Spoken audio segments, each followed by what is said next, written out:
Right. Yeah, Sal thinks he has it bad, and you think you have it bad when Seth goes away for a day or two, and, you're jerking off. But I had sex with my wife in the last 6 years, maybe twice. Why are you putting up for that?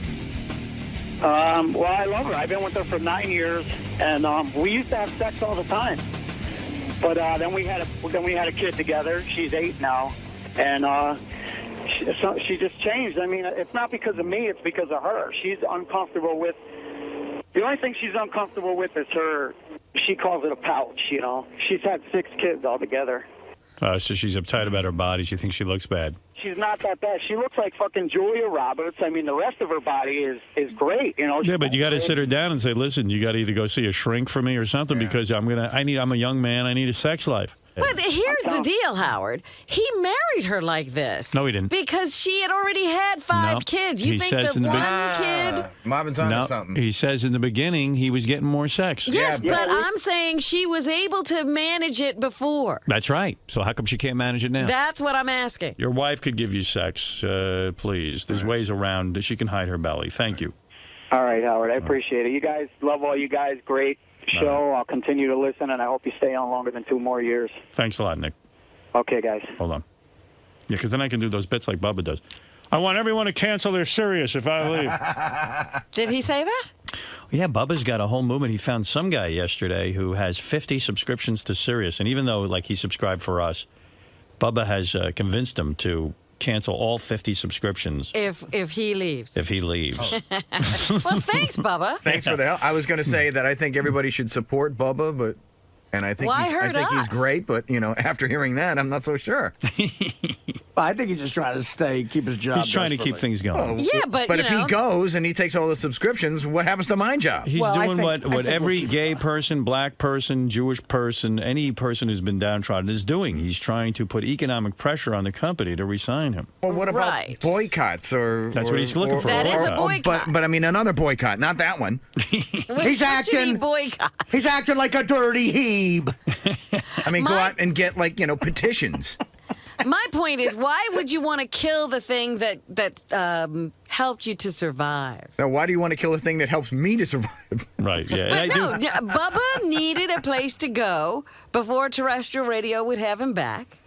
And so he shouldn't be trying to kill when Bubba was... I actually do agree with you. It was like I was listening to this with mixed emotions. I love Bubba, and I'm doing everything I can. We're not going to let him go. There's no question about it. I'm the one that's sending emails to Tim and others supporting Bubba, saying all these people really love him and they want him, and I want him too. But I was listening to this yesterday, and I went, gee, if he's successful at getting everyone to cancel their subscription, we don't have a job. Right.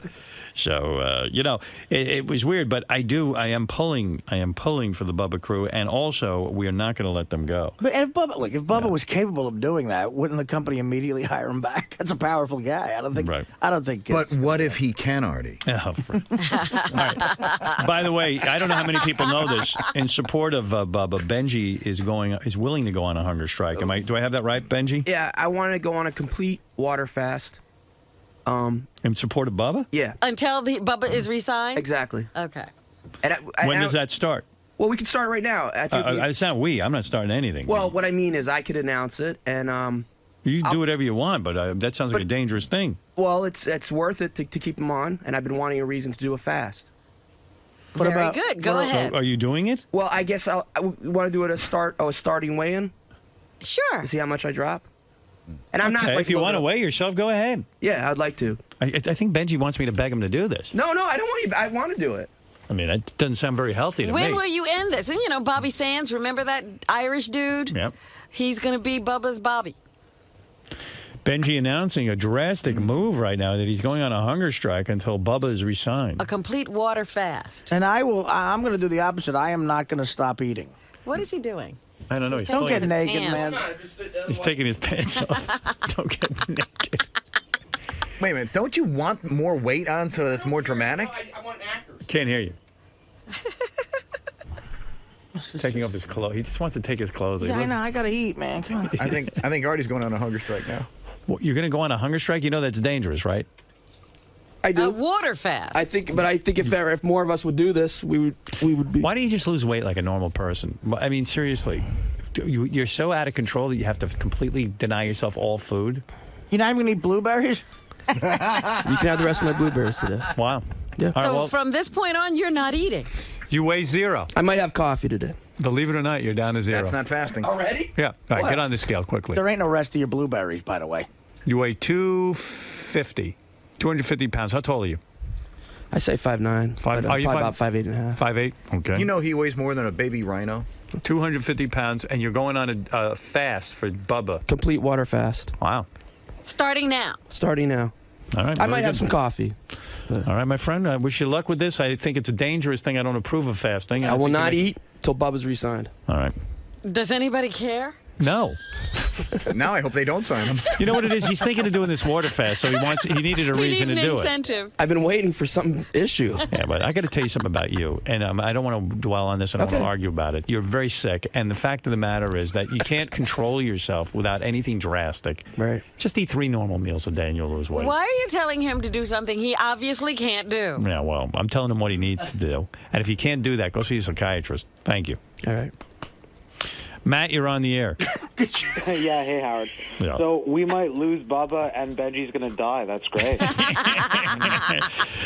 I just wanted to call in because I saw a great episode on Howard TV with Robin and her eyelashes falling off. Yes, yes. You remember pointing that out, and Artie, Robin was holding court about you and all your problems, et cetera, I see. and her face was falling off at the same time. Well, she could do both things. Yeah, you should really show Artie the actual video of that. It's so hilarious. There you are with your eyelashes, and let's see you without. That's Well, weird. first of all, those are half an eyelash. I don't I even know, they get what were you. half. I have no idea what you were going for there. I mean, that's ridiculous. She put on fake eyelashes, but on half her eye. You haven't returned to that look. No, I haven't had time. Yeah, it wasn't a good look for you because whatever you were doing was wrong. You only had half an eyelash. I said to Beth, I got home, I said, Robin had half an eyelash on today. She goes, no, there's such a thing as... That's half eyelashes. I said, but I said, it was crazy. She had these long, luxurious eyelashes, and then half her eye had nothing. She goes, well, then she's applying it wrong. I said, well, I don't know. But she seemed to feel this was a new kind of look. I was very confused by it. You look so good without those fake fakakta eyelashes. I mean, look how good you look today. Why would you need fake eyelashes? There are fake eyelashes on today. There are? Yes. Oh, but you look great. That day you put them on right. Oh, Are they those full? those are. You see, you got beautiful real eyelashes. Are those your real eyelashes? Yes, I Then don't why- have anything fake on my eyes. Then why do today. you need a fake? Because it's nice to have long No, the fake- eyelashes to bat. Every No, once in a while. they look like Halloween gone But she's crazy. using a little sparkle, isn't she? Yeah, she has sparkles. Sparkle? She sparkles on her face. Speaking I of don't that, have sparkles. You have sparkles no on your. sparkles on You your have eyelids? sparkles on your yeah, eyelids. the eyelids are shiny, sure. No, But there's you sparkles, have like metal flakes. sparkles. No, my eyeshadow has sparkles in Yes, it. we see what's going on. Is that a bad thing? No, I'm just saying you naturally sparkle. I mean, there's so much sparkling. I feel like I'm looking at a constellation. it's not bad if you want to look like a stripper, a common tramp. No, you have a lot of sparkle on it, not a little bit. And you know, your eyes naturally sparkle. You don't even need sparkle. I That's don't another need thing. sparkle You now. don't. Now She the has- sparkle has to go. She has a twinkle in her eye. I mean, it's attractive. Don't get me wrong. That's not bad. I But, can't use my sparkly eyeshadow? well, your eyes naturally do sparkle. Yeah. And really, in a way, I feel you're trying to accentuate something that's already accentuating. You don't need sparkle. It's like a joke on a joke. Right. You know what I mean? The sparkle's attractive. I I'm not get saying it. it's, but there's a lot of sparkle. You don't look at my eyes and go, wow, like there's sparkle there. Sparkle on Oh, your yeah, eyes. you do. There's thousands of sparkles. Yeah, sparkle on your eyes, Robin, is sort of like me or Benji wearing a fat suit. Your sparkles are not subtle. You have a lot of sparkle. Oh my God. But I don't. Look at that. That looks perfectly fine. Yeah, you know, you look good. It agrees with You me. you're very pretty. Right. But So, the fake I mean, eyelashes. It's not like you're sitting there going, wow, look at those that eye makeup. And you have a good nose. That's important. And a nice smile. You look like a dirty jig. What? What? I'm being Lisa Lampanelli. Everyone knows that. I didn't know that. I thought you were being you. You didn't recognize that impression? When would I say? No. When have I ever said dirty jig? When you move your head, you really see the sparkles. Right. Oh, really? Yeah, and I like it. But it's not bad. It's becoming. But I've always worn sparkly eyeshadow. you have good teeth. That's important to me on a girl. Yeah. Well, I'm looking you over. Now I'm taking a few minutes to look you over. Now you got me looking at you. But the eyelashes I hated. All right. I thought they were a joke. There are times when I've had them applied professionally. They haven't been bad. And you have nice lips, full lips, sensuous. And I like what you do with the lipstick. She puts on a lipstick, and then she takes a darker lipstick and makes a line around her lips. It frames it. A frame. It's like Picasso over there. To see what's going on. How long does it take you to pull all this together? 10 minutes. Really? Wow. You do a good job. See how she draws the line around her lips, but you know. The sparkles add more time, though. No. How do you get that line around your lips? What do you use? A pencil? Pencil, a lip liner. Yes. Is it hard to trace your own lip? Because No, I've lived with these lips for a long time. No, I I'm know saying the line. The line sometimes is a little crooked. I mean, you can't get it perfectly straight. I like a little crooked. Why do you draw a line around your lips and put lipstick on as well? Number one, lip gloss is I use lip gloss and lip pencil. I don't use lipstick. Right. Understood. And You so brush on your lipstick. Lip gloss is hard to manage if you just put lip gloss on your lips. It runs all over the place. So You see that, the Artie? lip liner keeps it under control. Yeah, Robin, hold still for a minute. You see the line around her bottom lip? Yeah. Not the upper lip, the bottom. Bottom. Yeah. There's a big line around it. Right. See? That's what she's talking about right there. Right. There's one on the top too. Yeah. How do you get up in the morning knowing you got to do that? I can't even. Well, it's just like shaving, which you don't do. Which he I doesn't don't do. do. And if you notice, yeah. You don't do that. I woke up at 5:52 today. I was out of the house at 5:54. And look at me, I look fantastic. 54. When you do that, do you think it's like a guy's looking at that and going, man, imagine those lips around my penis? Is it a sexual thing the way she Oh, draws? it is. It's a target. All these Hello, broads with the rouge and the sparkle, Right. it's all to fucking lure us into a marriage. Right. Right. It's like a Venus flytrap. And Robin, I may propose. Look at you, Robin. That glitter is something. The glitter, you're right. Now, do you think you stuck put on the glitter. it's even on your cheeks, you know? Well, sometimes it does go Well, it kinda a fell. little, She's and I got don't a- mind that. There's a lot of sparkle on that face. No, I don't do that intentionally. No, but it is sexier with the sparkle all over the place. Do you like the sparkles? Well, because I'm into strippers. That was actually my next Stripper question. makeup. Stripper. Does she ever do the sparkle thing on like her upper chest? Yes, I've seen her do that. You sometimes put sparkles on your chest, right? On a night out, maybe. Yeah, Beth does that sometimes. You I know, see. the doctor, Yeah. the weird reason it reminds us of strippers, or me at least, Is like, the doctor at at Scores? Scores, Hey, listen to this. his greatest expertise was getting the glitter off you. But I'm seeing a sparkle even on Robin's chin and underneath her jawline. Wait a minute. Now you're getting crazy. No, not that side. The other side. There's sparkles on your There's jaw. And the yeah, sparkle, yeah. you see it? Stop it. Yeah. Stop right by the it. jawline. It's when What you is move. that? Right by Where? the jawline. When you right there. move, on the left-hand side. What are you talking about? Yep, Here? there it is. No. On your neck and on your jaw. Down here? Down here, there's sparkles. That's crazy. There are no sparkles. You're going there. wild. There are no sparkles there. Yep, there it is. It just glistens. Right there. I glisten. My skin has a sheen. No, it doesn't. Friends like Howard goes, so right there. There's 5. 5 sparkles. You're Right on the crazy. It looks like You're so it looks like the crazy. Big Dipper. Trace That's it. right. That's a constellation. Actually, that's the Sirius star. It spells out Howard. She loves me. Well, good for you. You look terrific, and you've lost a lot of weight, and you're. I have to say, you look attractive. No wonder guys are chasing her. I Young don't guys. know. Young Young guys, not guys. Young guys. Young guys with washboard abs. Yeah, I saw that guy's abs. He had an 8-pack. Comes in here with those shitty cupcakes. I dare you. All right, Robin. Good for you. know- Everyone likes the glitter, but the eyelashes are gone. I might go back to them. At Speaking some of- point. No, you Speaking won't. of- I know you won't. Yes, I will. No, you were embarrassed. I will. No. I had all right. I had fake eyelashes on at Jason's wedding, I think, But you had them on right that day. and at your wedding, I think. Yeah, you look good at my wedding. I don't know what happened the other day. It was a terrible accident. Barbara Walters came up to me at the wedding and said, "Have you seen her eyelash?" No, at the wedding you had them on right. You had a lot of time to apply. Yeah, I had somebody else put them on. Exactly. I think I have a lawsuit, by the way, speaking of beauty, because Lisa G really is blatantly hitting on me in the hall. What'd she say? Are you being sexually harassed? Yeah, she comes up to me yesterday and goes, "My, you have," in front of people, too. She's like, "My, you have beautiful eyes." Are you not talking to me now? No, I am. Oh, yeah? I only talk to you with my microphone. Jane You look good today. Jane Edgar Hoover over here with files on people. I don't know, man. I look good today?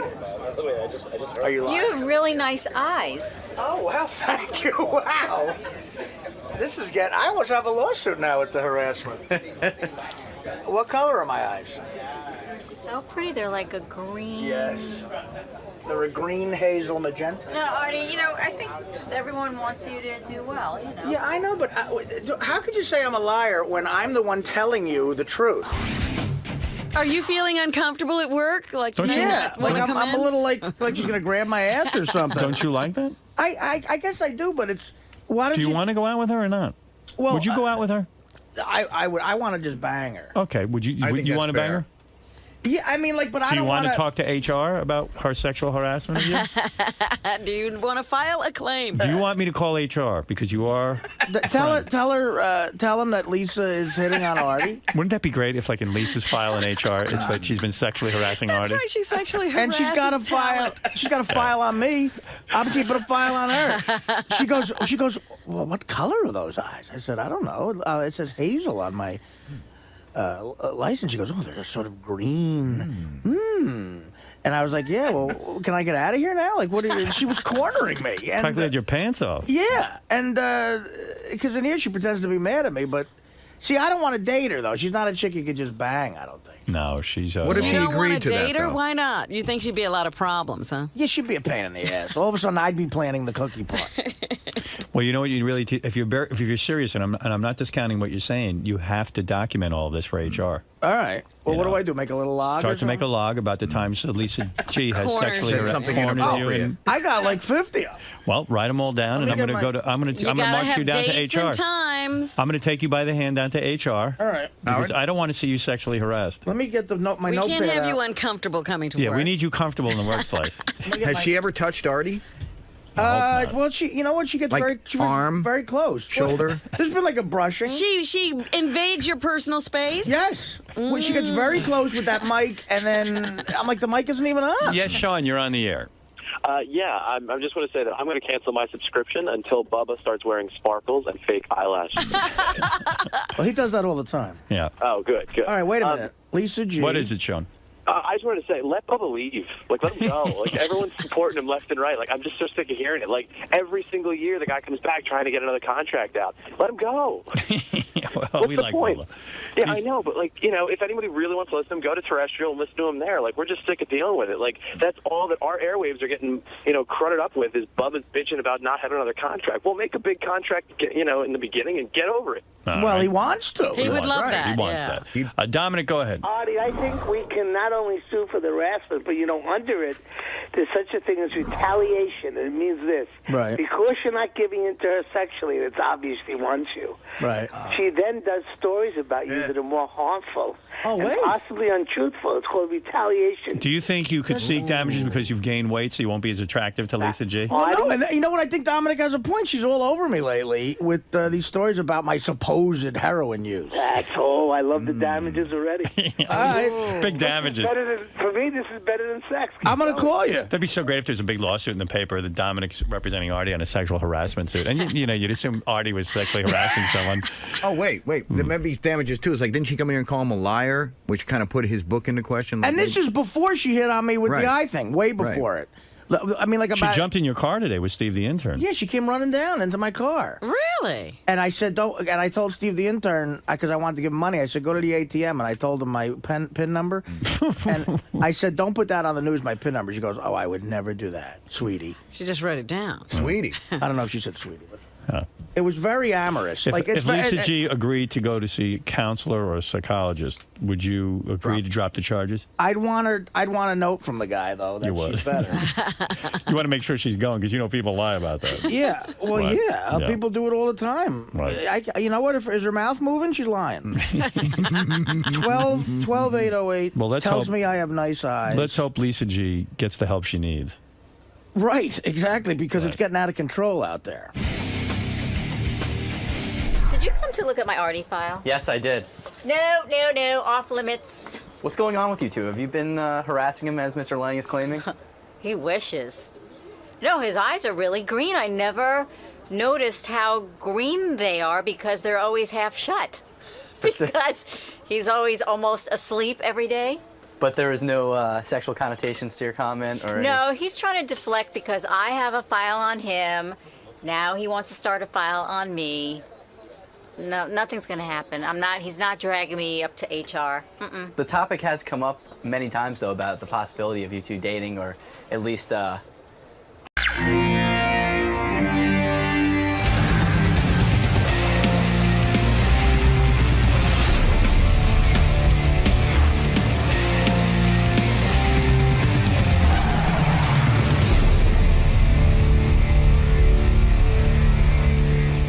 I got to just mention one thing real quick before the show ends. I saw a picture of a guy on the internet yesterday. It was the greatest thing I ever saw. He shaved his facial hair into the Batman logo, and it's crazy. And if Ronnie would do this, I would think it'd be the greatest thing, because he's got that crazy facial hair too, but his facial hair is just this big bush. Right, it's not anything special.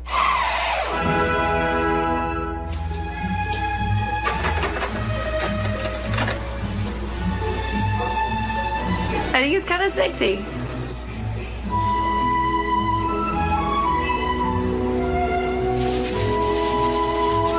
You look like some gigolo from the 80s. Look like I threw shit on my face. That's it. Ready for tomorrow. Hey, go and fuck yourself. Don't even start with me already. Alright? Stupid motherfucker. It matches your head now. Dark brown. Thinking of backing out? Too late now. This fucking guy made me dye my shit and everything here. I guess. It looks good. Get out of here. Oh, hey, I got to interrupt whatever dumb stuff we're talking about, because something big is happening right now.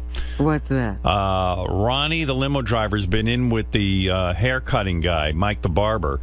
Uh-oh. And I saw his mustache this morning. He had dyed it dark brown. And Ronnie now has the Batman logo. He should have the Batman logo on his face. They've been working on it right now. Wow. Look how good that looks. Oh, no. Oh, that's funny. You should keep that forever, Ronnie. Ronnie, it's much better than your normal mustache. Holy mackerel. You're a genius, sir. Thank you. You're Mike the Barber, right? That's great. That's Mike the Barber. Mike, talk into that microphone. Thank you. Mike the Barber, tell me about this. First let me look at Ronnie. Yeah, let's take that in. Shit I do for you, man. Look at that. That is funny. Have you ever done a Batman logo before? I've done a few Batman logos, but never on the mustache. Mostly on the back of the head? Yeah. And mostly African-American people get stuff shaved in their head, right? No. I get all kinds. Yeah, because white people don't have the good hair for shaving stuff into the back of their head. But white people have been doing it lately. Have they? Yeah. Yeah? Getting a lot of white customers down there? Yeah, cool. Yeah. Look at that. And how long will his mustache stay like that? Probably like a week or so, right? Yeah, about a week. How fucking... Wow. Ronnie's got the Batman logo on his face.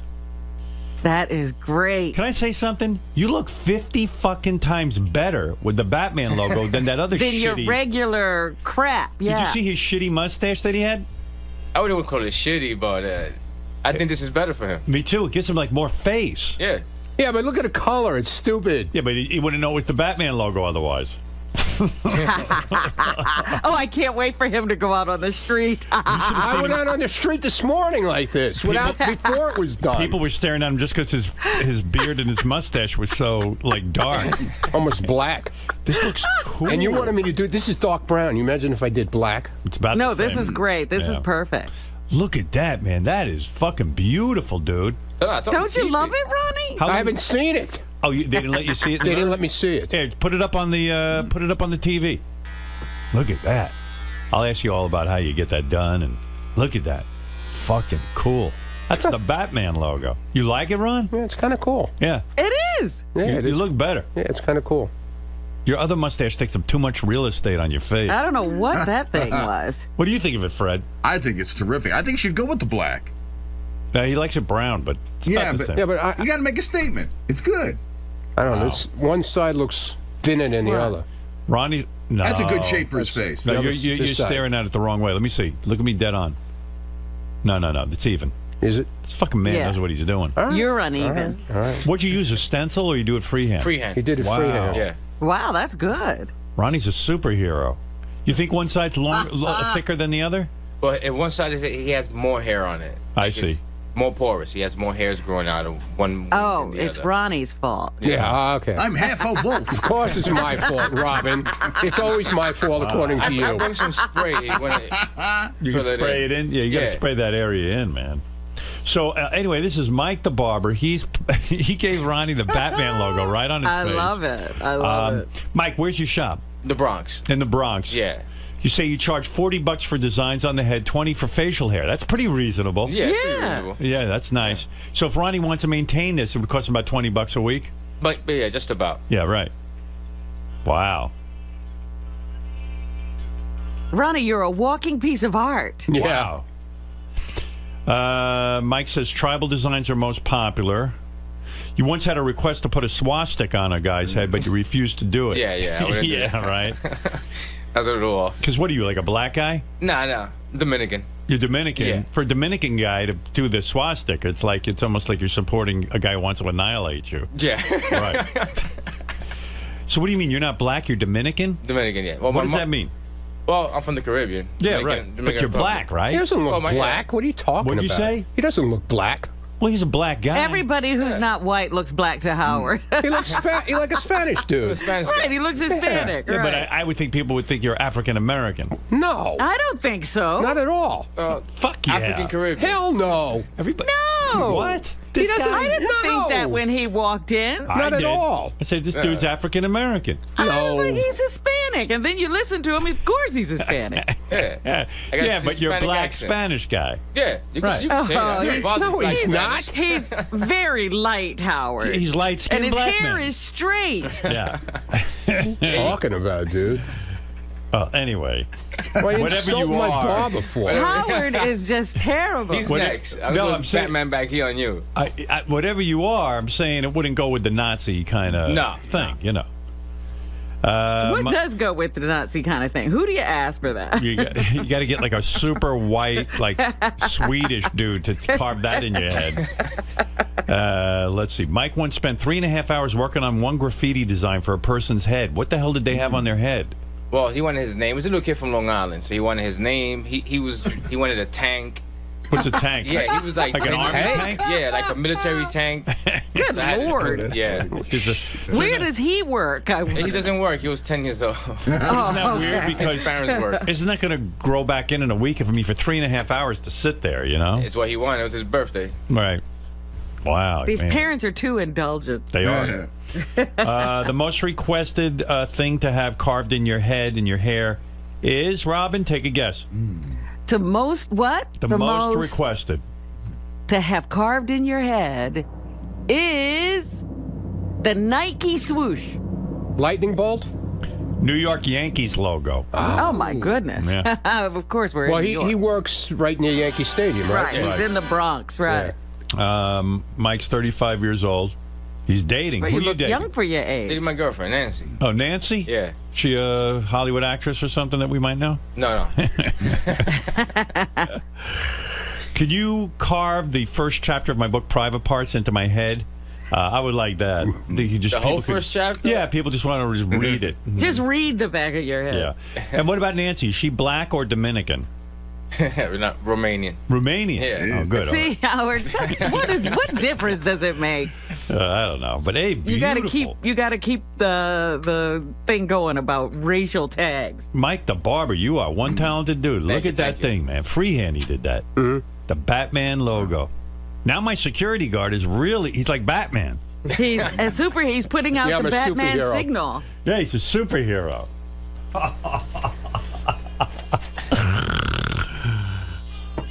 Wow. I think you ought to keep this, Ronnie, really. I do too. I think it's much nicer than his other mustache. Because his other mustache is too big, right? Yeah, it was too much. Yeah.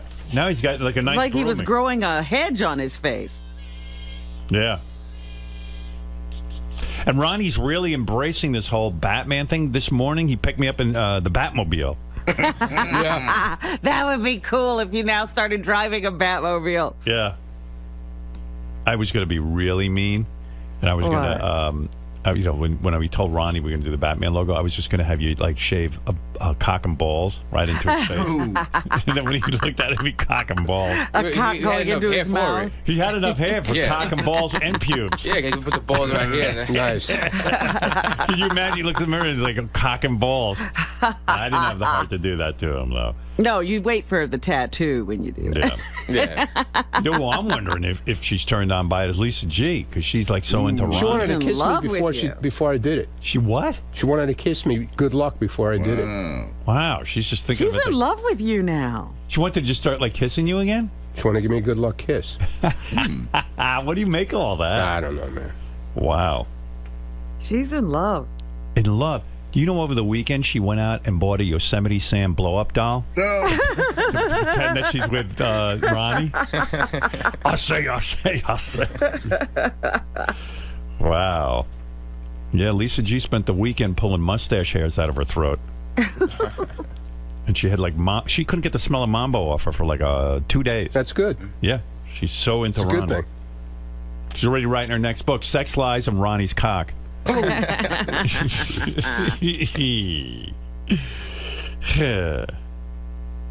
I got a copy of her book, and all I could think was, wow, she was making out with Ronnie. Yeah, that's all you can think about.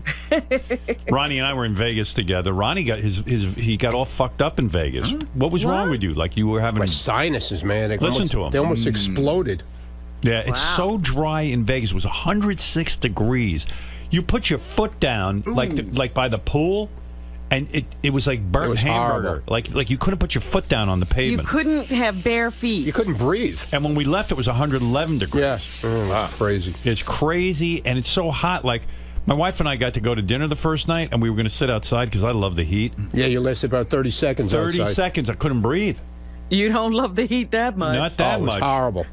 Oh, my God. And then it dawned on me, we're in a desert. You're not supposed to be in a desert. No man lives in a desert.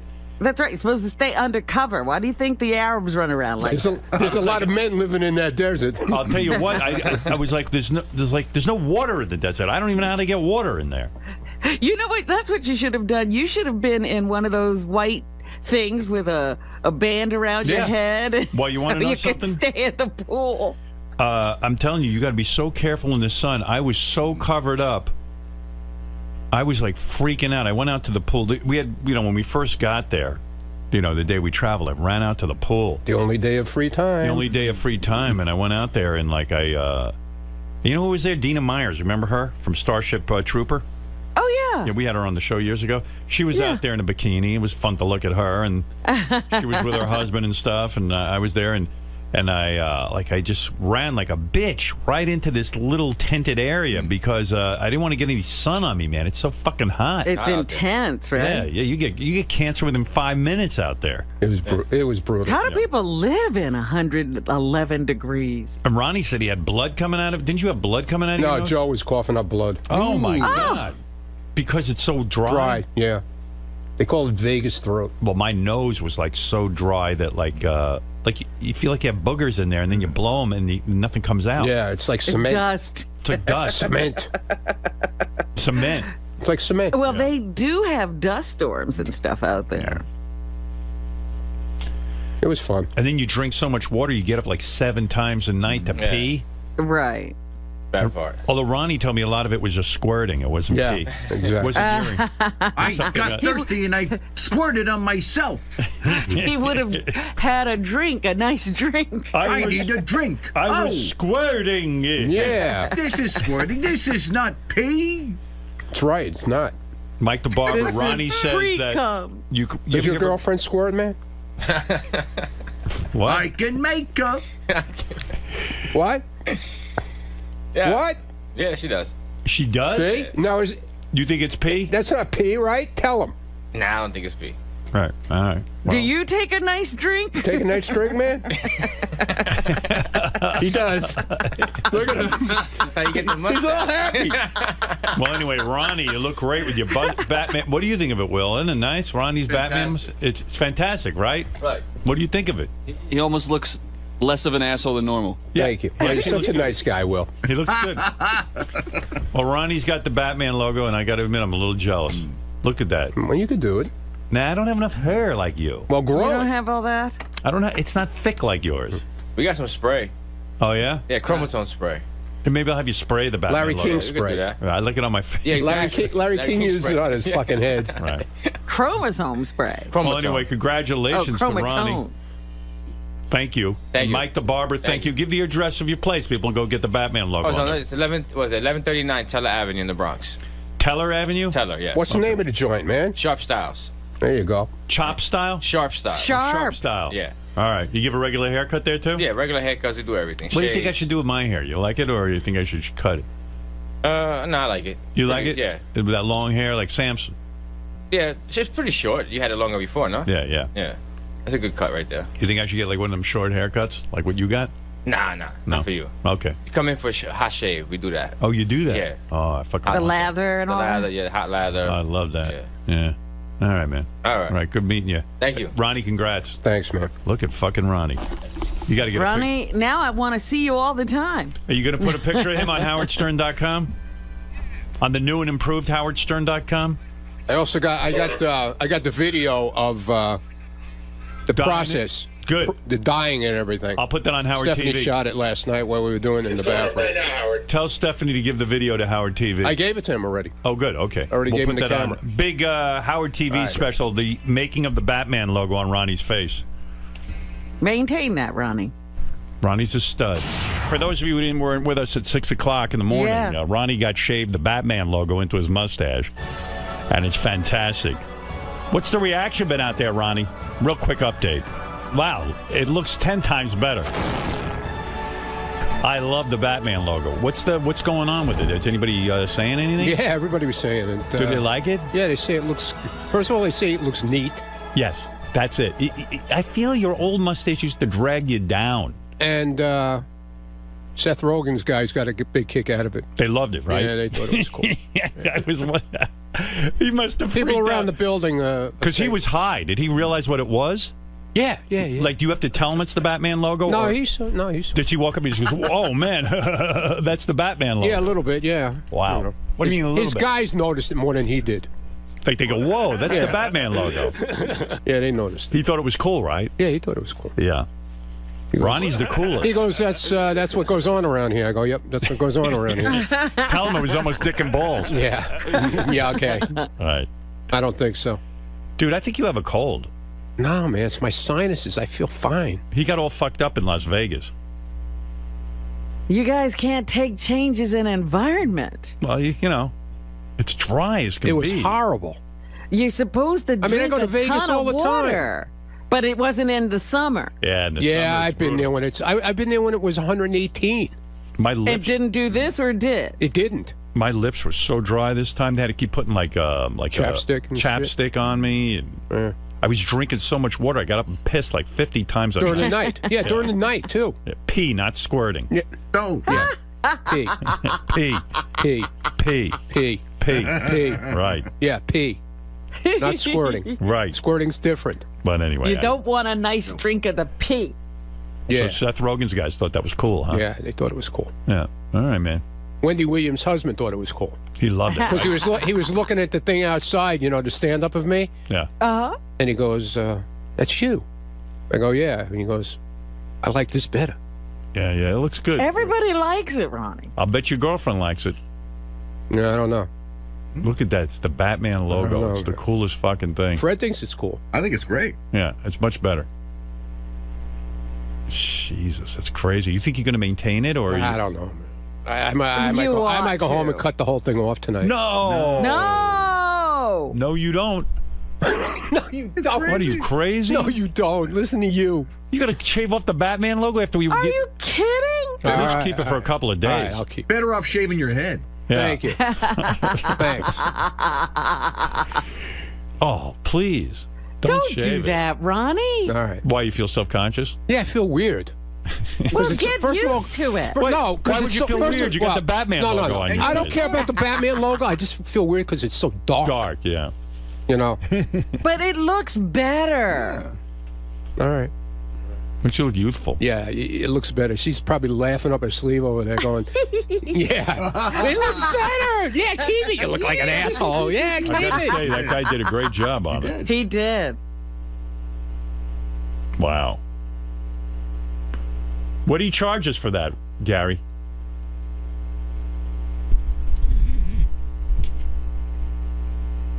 Uh-oh. Nobody's answering. What's like $40? Yeah, he must be busy. Broke the bank. He doesn't want to tell you. Yeah, that's our whole budget for the week. Ronnie's mustache. He's going to go shave it off. Yeah.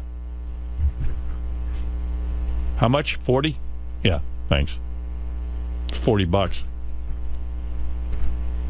It's worth every penny.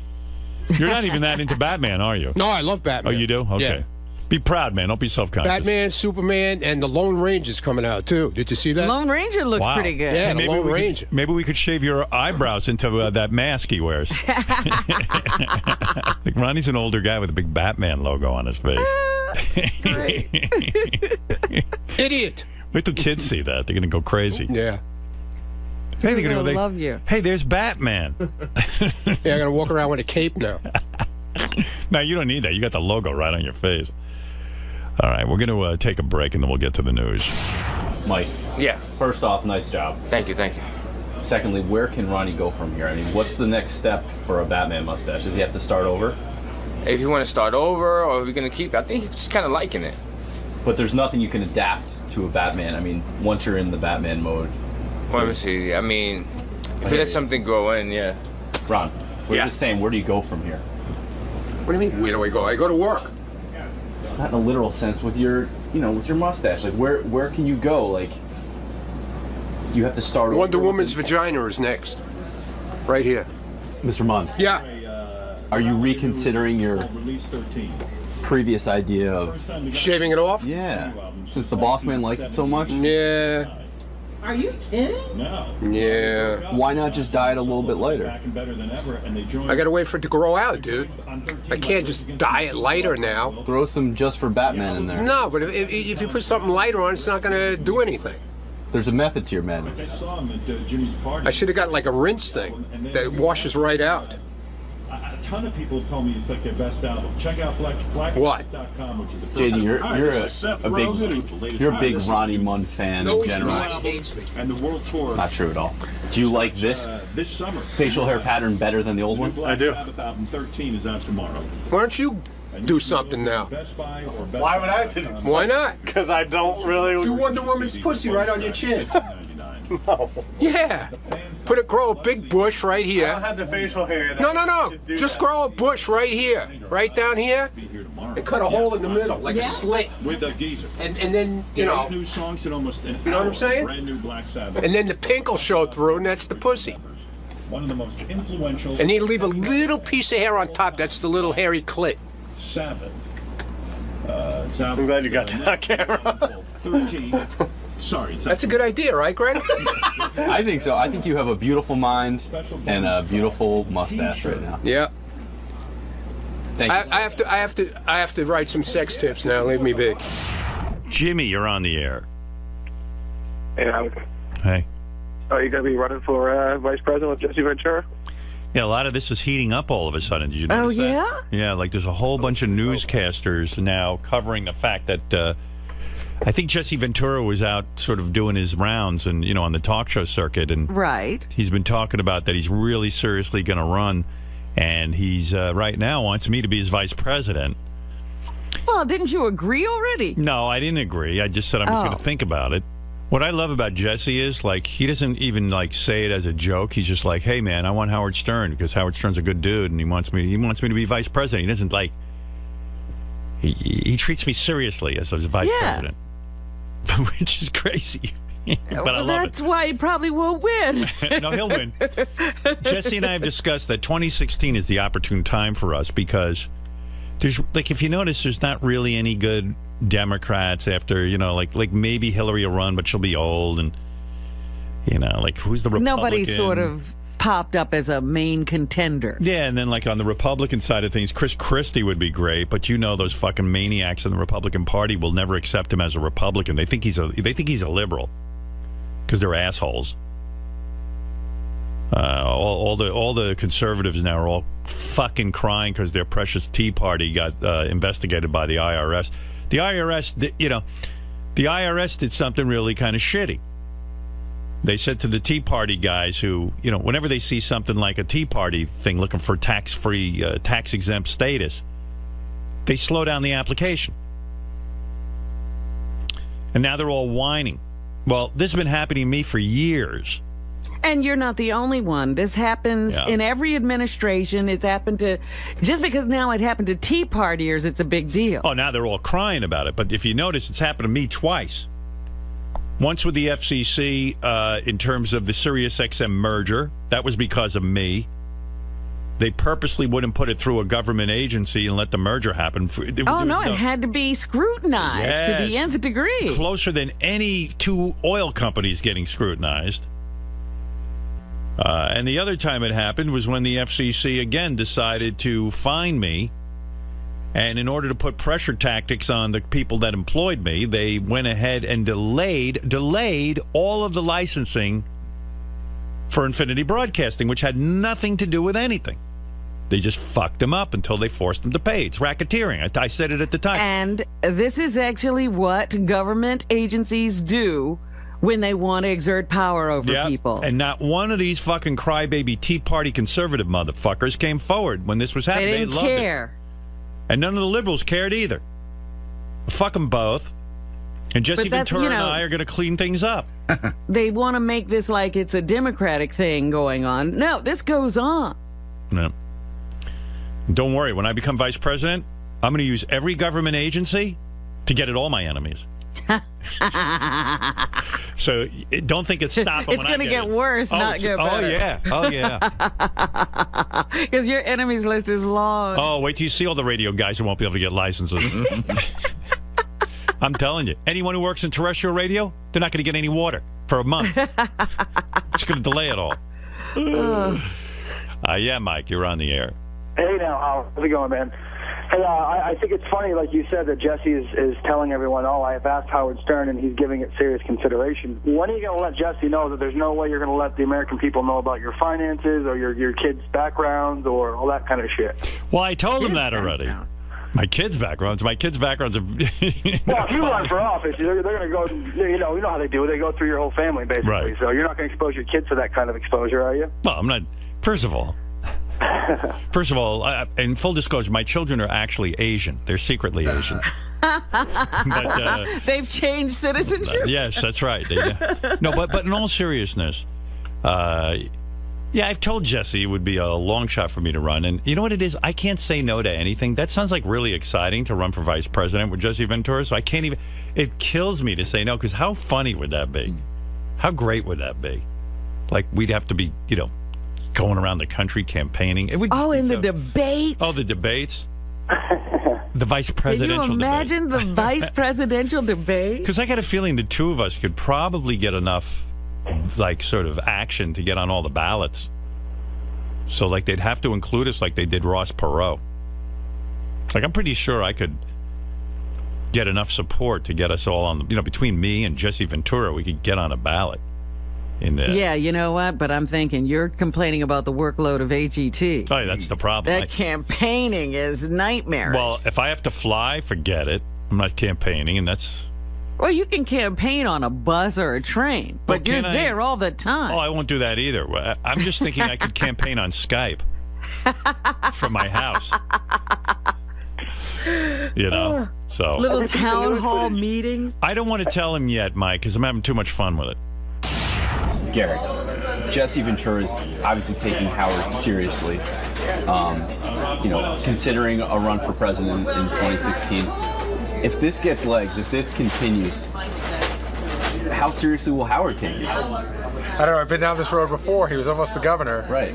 First of all, Howard should be the president, not the vice president. Howard just plays second fiddle to anyone. It'll probably get far, but, there are, I think it's really hard for Howard to leave this job. It's a pay cut to go be vice president. It's true. But when things got very real in the gubernatorial election, he sort of bowed out gracefully at a certain point. Yeah, that was a pay cut too. But this is the highest office in all of the land. No, it's the second highest office. Well, but he'd be right there. I mean, one heartbeat away. Heartbeat away from being, the head of this country, the head of the world. It would be interesting. I wonder if I could be his media director. Do you think he would actually push it, though, or do you think he would right away decline? Do you think he would use this to his advantage in any way? I think he would use it to his advantage for a little while. What are the odds of Jesse Ventura actually following through in this, in your opinion? Well, listen, we didn't think he'd run for governor, and he ran and he won, so anything can happen.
Seth Rogen's here. He's got a new movie out called This Is the End. I saw it.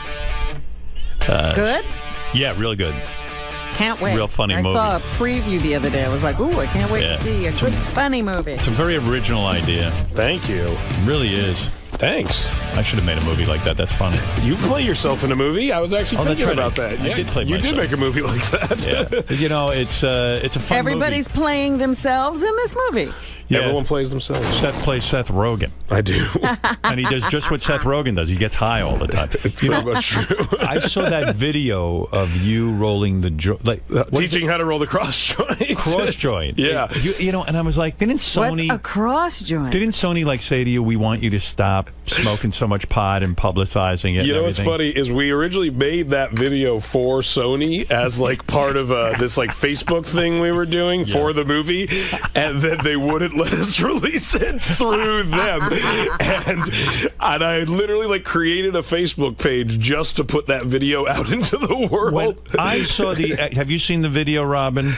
No. I don't even know what a cross joint is. A cross joint are two, like literally think of two joints. Two intersecting joints. Why is that so much better? It's like one big fat joint, and then two it's like people can use it at once? It's a gimmick. It's purely a gimmick. There's like no like actual application for it other than like you could just smoke two joints and you get super baked. And but you know you're so good. At I'm pretty good at this cross joint. Like you're a ninja. It's like a feat of engineering. Like it is like an origami-ish process. Like isn't it weird? Like that's your thing. Like, that's what I'm really good at. Have you ever analyzed why you smoke so much weed? Do you ever wonder because most people don't get as baked as you do. No. I mean you really need to be high a lot. Like you're probably high now. A little bit. Yeah. You smoke before you do. One thing you wouldn't do. Do you wake and bake? I do. You would not. I smoke. woke and boke.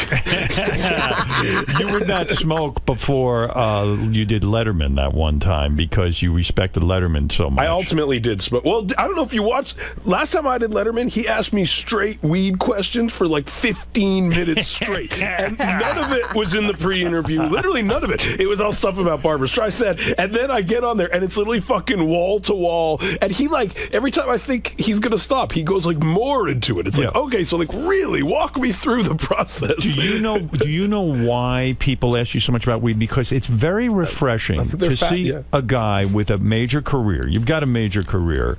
To see a guy with a major career not phony it up, not be a bullshit artist, but to come on and say, hey, I love smoking weed. And yes, Sony Pictures is saying don't talk about smoking weed that much. And everyone's saying it to you. And you're like, fuck you, I want to smoke weed. They don't say it that much. The cross-joint thing, I think, literally is like the one step that was beyond what they were comfortable with. But I find it very... I find it very refreshing that you're open about it because, the biggest taboo in Hollywood, drugs. Yeah. They'll tolerate any kind of behavior, but drugs is kind of a touchy subject. A lot of people ruin their lives with them. I think it's part of the reason. Why do you think, you have... well, how did drugs get this bad rap? Exactly. Yeah. Why do you think what it is? You haven't graduated? They always say marijuana is the gateway drug to everything else. But I think that's bullshit. Yeah. It's just the easiest drug to buy. Right. And if you're going to do heroin, who starts with heroin? No one starts with fucking heroin. Right. You can't even meet a heroin dealer until you've known a bunch of weed dealers for a while. You got to work your way up. So I just think that, I think it's bullshit. I think heroin guys were going to do heroin anyway. Right. They just had to start somewhere. Right. So they blame marijuana. They blame weed. Like, that's the first thing I did was smoke weed. Yeah. Do you worry about cancer of the lungs? Because you don't smoke cigarettes. I know that. No. I did eat out Catherine Zeta-Jones. No. What? Oh, my. I couldn't. By the way, I want to go on record. Can I go on record saying something? This isn't about you, but this is my opinion. Do it. Michael Douglas said that he felt his throat cancer. By the way, he is a smoker too. Yeah, but he but felt never the cigarettes. He felt his throat cancer was from eating out a lot of chicks because of HPV, human papillomavirus, which is the warts. Yeah, now, genital warts. Women who get genital warts generally get cancer of the pussy. Yes, that's what it's called, if I'm not mistaken. If you go to medical school, that's what they call it. There's a whole wing over at some hospital. Welcome to the pussy cancer wing. A lot of them get pussy cancer. And Seth, I'm going to tell you something. I happen to agree with Michael Douglas.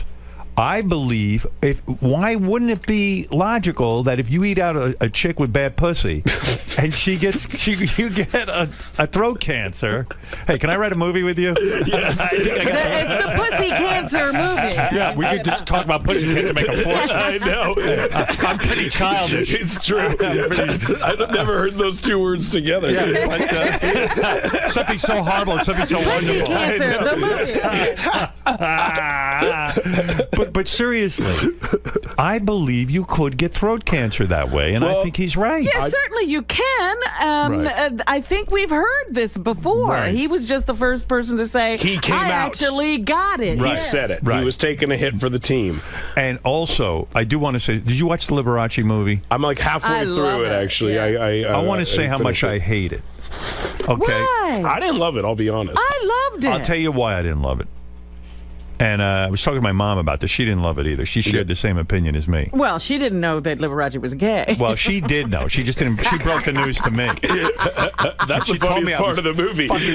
Crazy, yeah. People don't know he's gay. I didn't know. I was a kid. I was like, Mom, why can't Liberace get married? This guy gets so much pussy. He's such a nice dresser. Well, he'll never get cancer of the throat. I'll tell you that. But one thing about Liberace, I felt it was a hatchet job on him. I feel like, well, it's from Boober's perspective. Yeah, the guy who wrote it, you told me he's in prison. Really? Yeah, and he basically paints Liberace to be the worst fuck on the planet. Yeah, he's not very redeeming in it. And you don't learn anything really about Liberace except that he was a vampire who fed on the blood of young boys, you know? Right. He surgically wanted them to look like him. And yeah, right. I mean, but why? It was every horrible, like they don't tell you why, and that's why the movie was shit. Have you seen Scott Thorson? Michael Douglas was great. The performances were amazing. Great. Like, Rob Lowe's performance is like unfucking real. I loved Rob Lowe. Yeah. But the movie is shit. But wait a minute. The one thing you can say, you hang your hat on, is look at Scott Thorson today. Yeah. He had all that plastic surgery. He looks like Liberace. Well, whatever. So it worked. The moral of the story is it worked. Why would I, if I was homosexual, or even as a heterosexual, why would I want to take a good-looking woman and turn her into something that looked like me? Yeah, exactly. It's the weirdest. That is where it's like weird. They don't explain. It's like he seems like kind of he's a creepy gay dude a little bit, but but it's going as planned, and then he takes out the picture out of nowhere, and he's like, make it look like me. I want him to look like me. It made no sense. And then you're like, what the fuck? You didn't learn anything. It was like a cartoon. And I didn't buy Matt Damon that. Matt Damon is also just done wonderful. that. Why would he do that? What is that? Why didn't Matt Damon say, like, what the fuck? Like, why do you want me to look like Like, why did you just go along with it? Yeah. Let's find out why. Yeah, it's weird. Yeah. No backstory. No backstory. Hey, the guy was living at Liberace's house. So what? He didn't want to get thrown out. Please. Come on. He could be a veterinarian. He could have been very happy. Anyway, getting back to this video I watched of yours. Which came out at the time that I guess you were promoting the movie with Barbra Streisand. It was around. No, it was after that. It just came out a couple months ago, like 2 months ago or something like that. By the way, before I get to that video. Yeah. So when you did the movie with Barbra Streisand, I mean, I read some crazy shit about Barbra Streisand and you. Like, you got, like, super close to Barbra Streisand. I mean, I wouldn't say, like, when we hung out, we were in a fucking car together for, like, 12 hours a day, like, for months and months and months. But you really liked her. I got along with her. Yeah, she was cool as shit. She was a great director. Yeah. And she has amazing stories. She's known, like, tons of famous people, like, from days of yore. She smoked weed with Peter Sellers. That was a crazy story she had. Did she bring that up? I would, like, literally sit in the car with her because I was with her all day, and I would think, like, what can I talk to her about today? Because it's going to be like we're stuck together. And I would just think of famous people from the past that I was interested in, and I would ask her if she ever met them, literally. Are your conversations, although, do people feel compelled to talk about weed with you? Because, like, she's like, hey, guess what? I smoked weed with Peter Sellers. Like you're the weed guy. I might be. That could have been. Not all her stories were weed stories. But they say that was a good one. You got so close to Barbra Streisand when you made the movie with her. She gave me HPV. Yes. No, that her son literally got jealous of the closeness that you had with her. Really? Yeah. I don't think that's true. Where did you hear that? I read it in, I think it was the Inquirer. In an Inquirer. I believe it, though. and they said that. Listen to this. I like this. This is incredible. She put several stipulations in her contract before she agreed to do the movie? I can confirm or deny these. All right, probably. confirm or deny. She didn't want to shoot more than 45 minutes from her Malibu home. That is true. Okay. She would only work 4 days a week with Wednesdays off. I think that maybe was true, yeah. And she refused to work before 8:30 in the morning. Yeah, that was also true. Wow.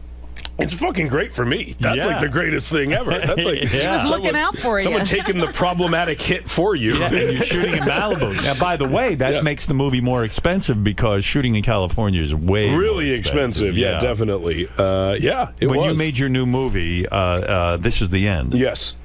You shot it in New Orleans. Yeah, it takes place in California, Yeah. so you do all your exteriors, I guess, in California. No, we didn't do any exteriors in California. We digitally added the Hollywood Hills and shit in the background of shots. We added palm trees and stuff. So where'd you go to shoot the movie? In New Orleans. New Orleans, yeah. Because it's cheaper. It's a tax break to do it. Hugely cheaper. You get 25% of the money back just through the tax break that New Orleans gives you. Yeah, it basically makes you can make a $45 million movie for $31 million is what we did. That's a lot of. Why in California don't they offer the same tax break? It's fucking ridiculous. I don't know. Because they're losing jobs there. The whole industry is moving out of there. And it's not like the California economy's doing great. They're totally fucked all the time. So why don't they offer that same tax break? It's super bizarre. I don't understand it either. They're just assholes, I guess. So when you go down to New Orleans, how long did it take you to shoot that movie? We shot in 55 days, but I was there for 6 months in New Orleans. Did it take a long time to, because you directed the movie as well, did it take a long time because most of the movie was improv, that you have to keep shooting and shooting and shooting until you get something really that works? No, that stuff doesn't take that long. It took a long because there's action sequences. Those take a long time to film, and there's there's green screen stuff and stuff like that. So that stuff takes a long time. Because it's the apocalypse, you guys have monsters in the movie, Yes. and you're being chased by Satan himself. We are. It's crazy stuff. It's fucking nuts. They let us do that. It's really two different kinds of movies. One's it's sort of like a comedy in the old sense of a stoner movie, everyone's just getting high and talking and shit. Yeah. And then all of a sudden it breaks into one of these big budget, a Roland Emmerich movie. Yeah. How'd you know how to direct a film with all those special effects, or do you not have to know how to do that? Do you bring in guys who know how to do it? You don't have to know how they work. You have to plan it out. You have to know exactly how you want it to look. Right. So you storyboard it, you draw out all the shots, and then you have guys that do the actual visual effects, and you have a visual effects supervisor that helps you. But it's fucking hard. You spend a long time in a room talking about how the CG dicks might flop around. So the actual script doesn't have a lot of dialogue in it. You just basically leave a space and say, hey, everybody just fuck around. And No, we write everything out, because the studio wouldn't let us make the movie otherwise. They want to know that the story works, and worst comes to worst, there's a funny version of every scene. So we write every scene just in case no one is able to come up with anything funny that day. And so because it's a movie where you play your own life, and everyone at James Franco's house at the party is a celebrity. Yeah. When Rihanna shows up, and she's at the party, do you write lines for Rihanna, or does she just kind of ad-lib her shit? Her, we kind of, the thing she yells at Michael Cera for slapping her ass, don't touch my bumpa, bitch, I think that was written, actually. I think we actually looked up Barbadian slang for ass online. And we learned bumpa is what they call their ass in Barbados. Were there celebrities you wanted in the film that you couldn't get? I could imagine there was a whole laundry list of people. No, we got pretty much everybody. Right. Honestly, there were some people, for scheduling reasons, couldn't come in, but, Yeah. I heard that they tried to get Harry Potter, but he wasn't up for doing the joke. Harry Potter. Yeah, why couldn't you get Harry? I mean, you got that Emma Watson. We did. in there. Very early on, actually, before it was an actual, when we wrote the first draft of the script, we actually met with Daniel Radcliffe, and we said, we might want to include you in this. And we wrote his part pretty poorly. We wrote him as kind of like a soccer hooligan who was crazy and kept on wanting to headbutt people. And I think he just and it was disgusting also. He didn't get it. He didn't get it at all. And, do you think he didn't do it because he has to play Daniel Radcliffe he would have? I think preferred? the combination of him portraying himself negatively and being Daniel Radcliffe. When you wrote the movie, you put in a lot of dick jokes and a lot of poopy shit jokes.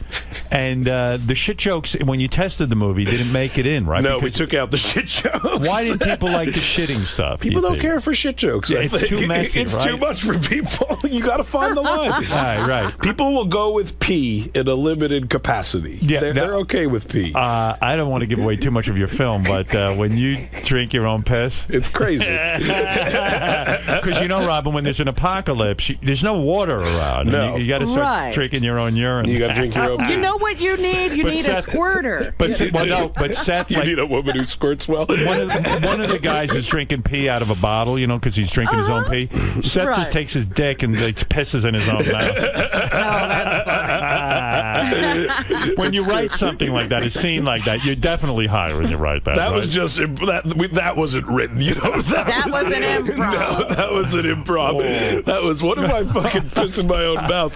But don't you have to do a special effect for that? Because you are We pissing- literally use like a squeeze ketchup bottle. I'm literally holding a ketchup bottle right below the camera line. Is it so fun making a movie, or is it real pressure? Because when you're doing like pissing in your own mouth and doing shit jokes and everything, and smoking weed You through really a whole movie, want that to work, right? I mean, is it real pressure, or is it like this is just stupid?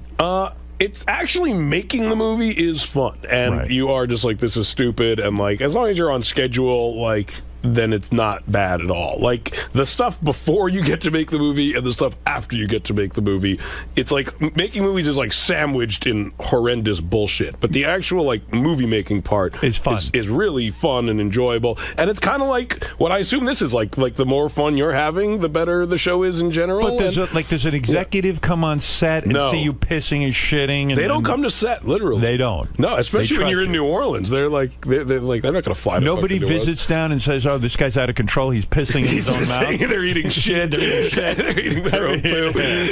No, they like they that. look at the dailies, the rushes. They don't do look at the dailies. Yeah. And when they looked at the dailies, were they critical at all? Because I can imagine they wouldn't get it at first, because it is kind of a crazy movie. But by the time you're filming, all that's taken care of. Leading up to the filming, there was a lot of conversations. They were very. Is it R-rated? It's got to be R-rated. Oh, it's super R-rated. I don't think they're pissing in their own faces in PG-13 films anymore. You know, it's weird. The kids will find a way to get into it, won't they? Because they will. Because they'll probably buy tickets for Superman and then sneak in. Yeah, because Gary's kids watched it, and they had a whole bunch of friends over, and they were cracking up. They thought it was just the greatest thing they had ever seen. Yeah, the teenagers love it. Yeah, the teens, the teens, they do love it. Yeah. What do you think it is? Are you their hero because you openly smoke weed? I mean, do you think it's as simple as that? They all want to live vicariously through you. That you're just like this stoner who made it in Hollywood. Is that the secret to your success? I think also now that I'm a little older, and I just made a movie with some kids who are in their early 20s, and it makes me feel old, but it's they literally did grow up watching our movies. Superbad came out when they were 12 or 13 years old, and 40-Year-Old Virgin's an old comedy to them. So I think what it is also is if you're 20, you grew up watching our stupid comedies. What is going on with Jonah Hill? He was supposed to be here with you today. I know. Jonah was supposed to be here today, and he issued a statement that now he is a serious actor. You got the statement, good. Yeah. And that he no longer wants to make fun of himself. What the fuck is going on with this guy? I know Jonah. I know. I think he got caught on a bad day. I did press with him just literally 2 days ago. He took himself very not seriously. Right. Yeah, because this got to be a joke, right? Yeah, I mean, I think doing press is weird. Sometimes you get caught in a bad moment, know, and they talk to you for a long time. But they wear you down. They wear you down. It's an endurance thing, and literally until you say something stupid. Did he send you the statement as well to let you know that he is no longer? He sent me an apology that he's like, you're going to read an article where I said some stuff that I probably should. But he's not here, so what happened? He's in L.A. doing press for the movie. No, he's doing press. He couldn't actually make it in. Yeah, no, he's actually. I think he's doing. Although Jonah did not drink his own pee in the movie. He did not drink his own pee in the film. Yeah, but he's serious. Yeah, but he's a serious actor. Franco drank his own. Is the real life relationship between you and James Franco the way we see it in the movie? In the sense that Franco sucks your dick, he just fucking worships you and constantly sucks up to you? Not really, but I will. No, we're friends. It's mutual. I suck his dick as well. It's fantastic. No, but you know what I mean by that. Franco in the movie is portrayed as an actor who only has eyes for you because you can somehow. You can give him roles. Right, yeah. Well, it's funny because in the movie, That was his idea, I should say. Like, we originally wrote it that he was like just this kind of artsy, fartsy guy who's like sexually ambiguous, which is what most people perceive him as. Right. And so he came up with the idea. He was like, I think it needs more. It should be more. It should be more than just that. So what if I'm like in love with you and your character, and I'm obsessed with you, which is a weird idea. I couldn't come up with that. It would be a weird thing for me to pitch him. Right. So he pitched it to me, and we were like, yeah, that could work. Yeah, made it interesting. Yeah, and then there's actually... So there's a scene. So he heard that in the movie we wanted his house to be covered in paintings and shit like that. Right. So he actually offered to fly to New Orleans and paint all the paintings in his house. And he didn't paint all of them, but he painted like a ton of them. And when I showed up to see what he was painting, he actually painted my name in gigantic letters. And he showed it to me, and I was like, "Oh wow, cool." And he's like, "It's not weird, is it? That's not creepy." And I was like, "No, I don't think it is." And we literally put it in the movie, pretty much exactly how that happened. Where do you and your writing partner Evan come up with the idea that you're going to play yourselves and that all you guys are shallow Hollywood guys who then in the apocalypse have to face the fact that you're shallow Hollywood guys? Where do you come up with it? You got to be getting high, right? It's all contingent about, because this is a movie for stoners. It really is. I think if you're not a stoner, you'll probably like it as well. I loved it to some degree. Yeah. You're not a stoner. Well, you know what? I was like, I should probably get high when I watch. That's the sign of a good comedy, I think. If it makes you want to smoke weed, we smoke weed while we write for sure. Yeah. As we kick around ideas. So let me get an idea. Going back to this video you made. This literally is the most complicated joint. I am terrible at rolling joints. I don't get that much practice. But you instruct people on how to make this special kind of joint. Yeah, cross joint. The cross joint. There it is. There it is. And you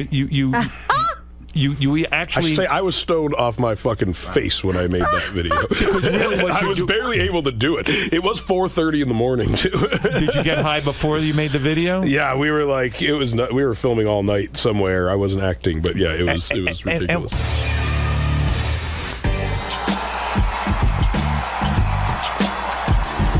Hi there, this is Seth Rogen, and this is how you roll a cross joint. I should disclaim that it's 4 in the morning right now, and that's when I'm doing this, so that's just what's happening. Here's what you need. Weed, a grinder, 1 small piece of cardboard, and 2 rolling papers, 1 big one, and 1 slightly smaller one. You start with rolling 1 really big fat joint. This is going to be the main section of your cross joint. It's got to be thick enough that you can fit another joint through it. There you go. Boom. Now what you're going to do is roll another smaller thin joint. The next thing you need, which is a sewing needle. You poke a hole around 3/4 of the way through your cross joint. Pink!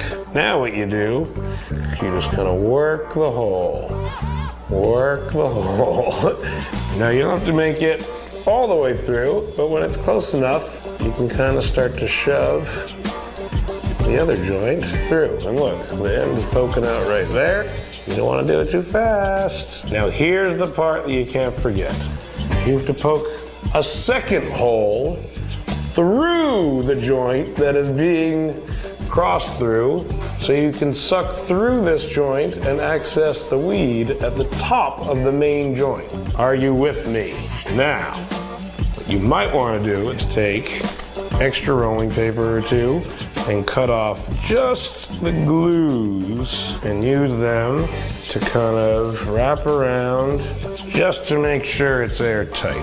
Now, you take your piece of cardboard and you roll it up, you stick it in the butt end of your joint, and that is how you roll a cross joint.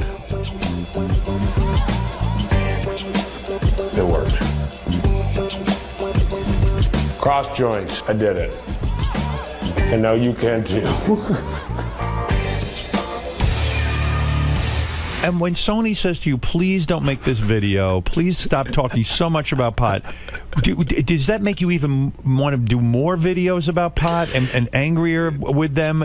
You know what I mean? Does it make you even more defiant? No, they actually don't. Like, the Sony people, like, they literally say, like, legally is where they would have problems running into this stuff. They actually don't care. Like, they've made a lot of money off of our weed smoking habits over the years. Really? So they don't care. I've never gotten like a call from someone at like Sony and like an exec. We did get kicked off the Sony lot for smoking weed though. What do you mean? While you were there in a meeting? While we were editing the movie, basically. And you guys smoke while you edit, right? We smoked. Well, we had offices next door to where our editing rooms was, and we would smoke weed. And actually, I think Will Smith's office was above ours, and they would call and complain all the time that we were smoking weed and we literally were like, how long? Like, what are they going to do? Are they going to kick us off the lot? And then eventually, like, the phone calls we got came from like higher and higher up the food chain until we got a call from like the legal human resources department that were like, you guys really can't fucking smoke weed in there anymore.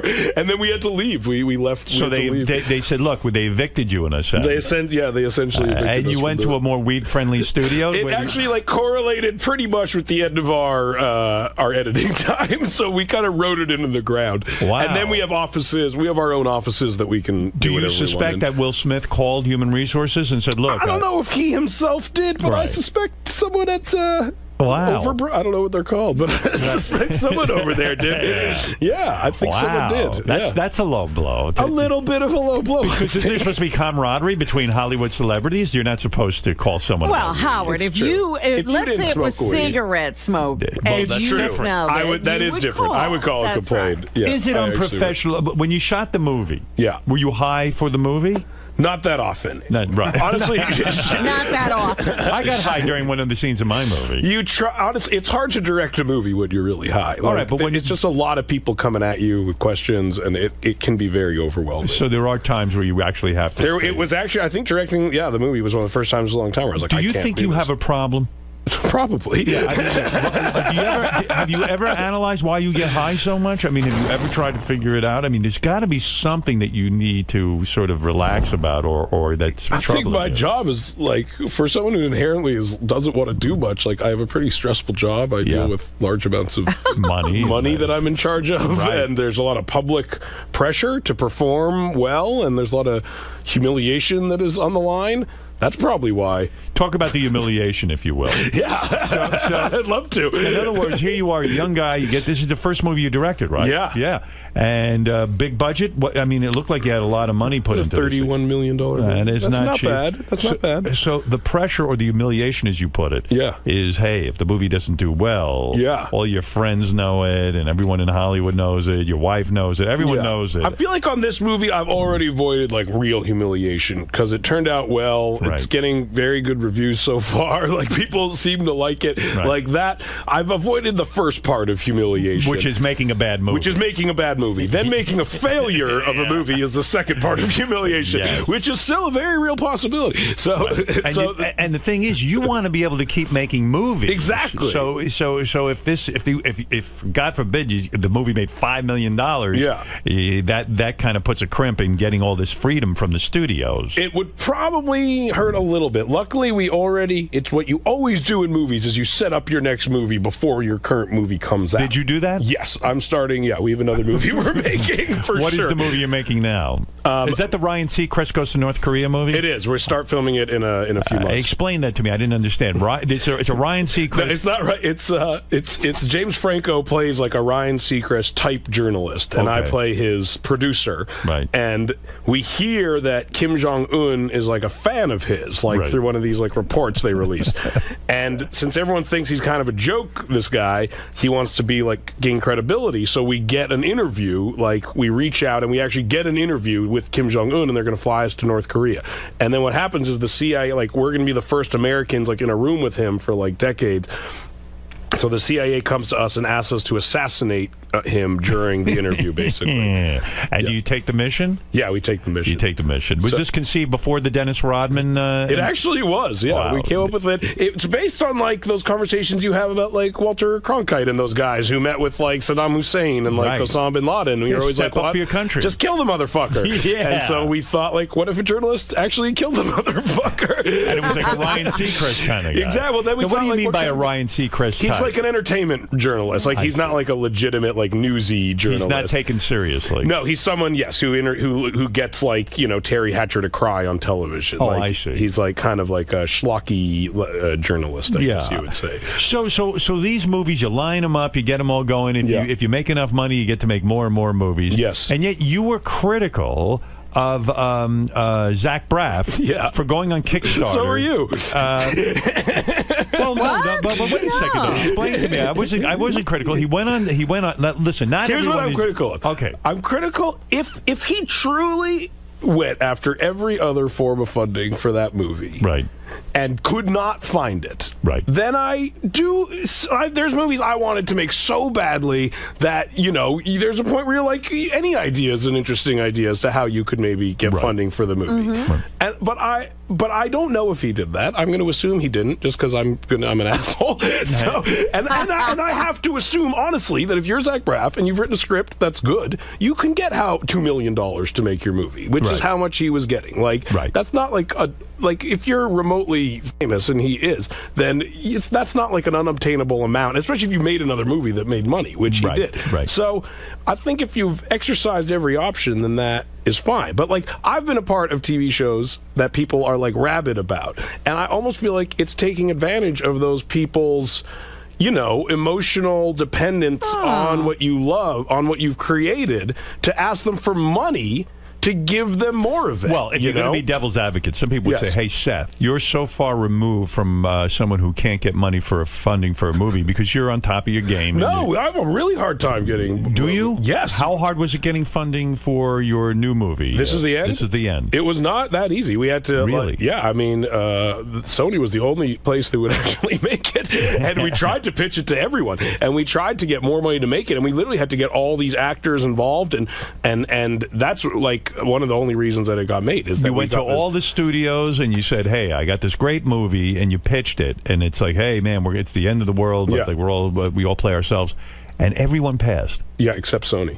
Don't you love if that movie makes a lot of money? Oh yeah. Well, literally the same thing happened with Superbad. The same thing happened with Pineapple Express. Wow. Like, and it Are keeps you shocked happening. though when they keep turning down movies that end up making a lot? Like, don't you think you should have enough credibility now just walking in there that they? I'm shocked when it's the same people. Like when someone when the same person who turned down Superbad also turned down Pineapple Express, and you see them all the time, and they're like, "Oh, I can't believe I turned it down. That was so stupid. We should have made it." Right. And then they keep turning down the movies. Who is that person? It's everyone that works at every studio except Sony, who keeps making our movies, basically. So maybe if Sony hadn't picked up your idea, we would have crowdsourced. Maybe you would have. Maybe, and honestly, maybe, and that's why I say if he truly tried every other option. But he would say, "Hey, listen, you know." This is what Zach explained to me because he was in here, and it made sense to me because I didn't understand it all either.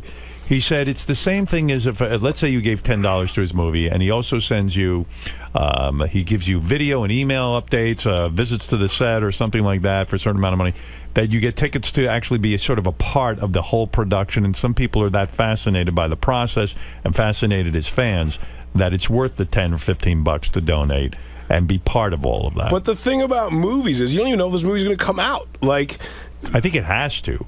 How? Like, I don't know. That's not necessarily. Yeah, he has to get distribution. Yeah, you have to get distribution. It could turn out shitty. Like, you guys, they could literally just be giving Zach Braff $10 to go fuck off for 2 months and shoot a piece of shit movie no one ever sees. I'm not going to say that's what is happening, but I'm saying it's not like you're automatically getting a movie out of this. I actually saw him on Saturday night, and he is shooting the actual movie. So he's doing it. Yeah, they shoot movies that are never released, It's true. Tons of movies never come out. That's true. There's no guarantee. I think they have to release it by by law. Yeah, exactly. No, well, what law? For the law of show Kickstarters. business. I don't know. So I understand what you're saying, but at the same point, you know, there'll come that day where you'll go, fuck, I wish somebody gave me some money to make a movie. You're probably right, honestly. You know what I wonder? Until I read that, I'll be very critical of Zach Braff. Right, but I wonder about, you know, your reputation in Hollywood. Because, you know, like Cheech and Chong's movies made a ton of money. They made okay money, yeah. Yeah, but they didn't get any respect. Well, they're actually, you know, they made their movies didn't make that much money when you really look at it. They really but didn't. they made, you know, they made. What did they pay to make those movies? I mean, it didn't cost probably not much that to much, make. yeah. Those movies made money because they kept making them until they stopped. I didn't realize. And oh, sorry. wait a minute. And so I'm just wondering if you think at a certain point, you know, somebody's just waiting for you to fail and then they usher you right out of Hollywood. Maybe. I failed a few times, and I haven't been ushered out yet, thank God. I didn't realize you co-wrote the movie The Watch.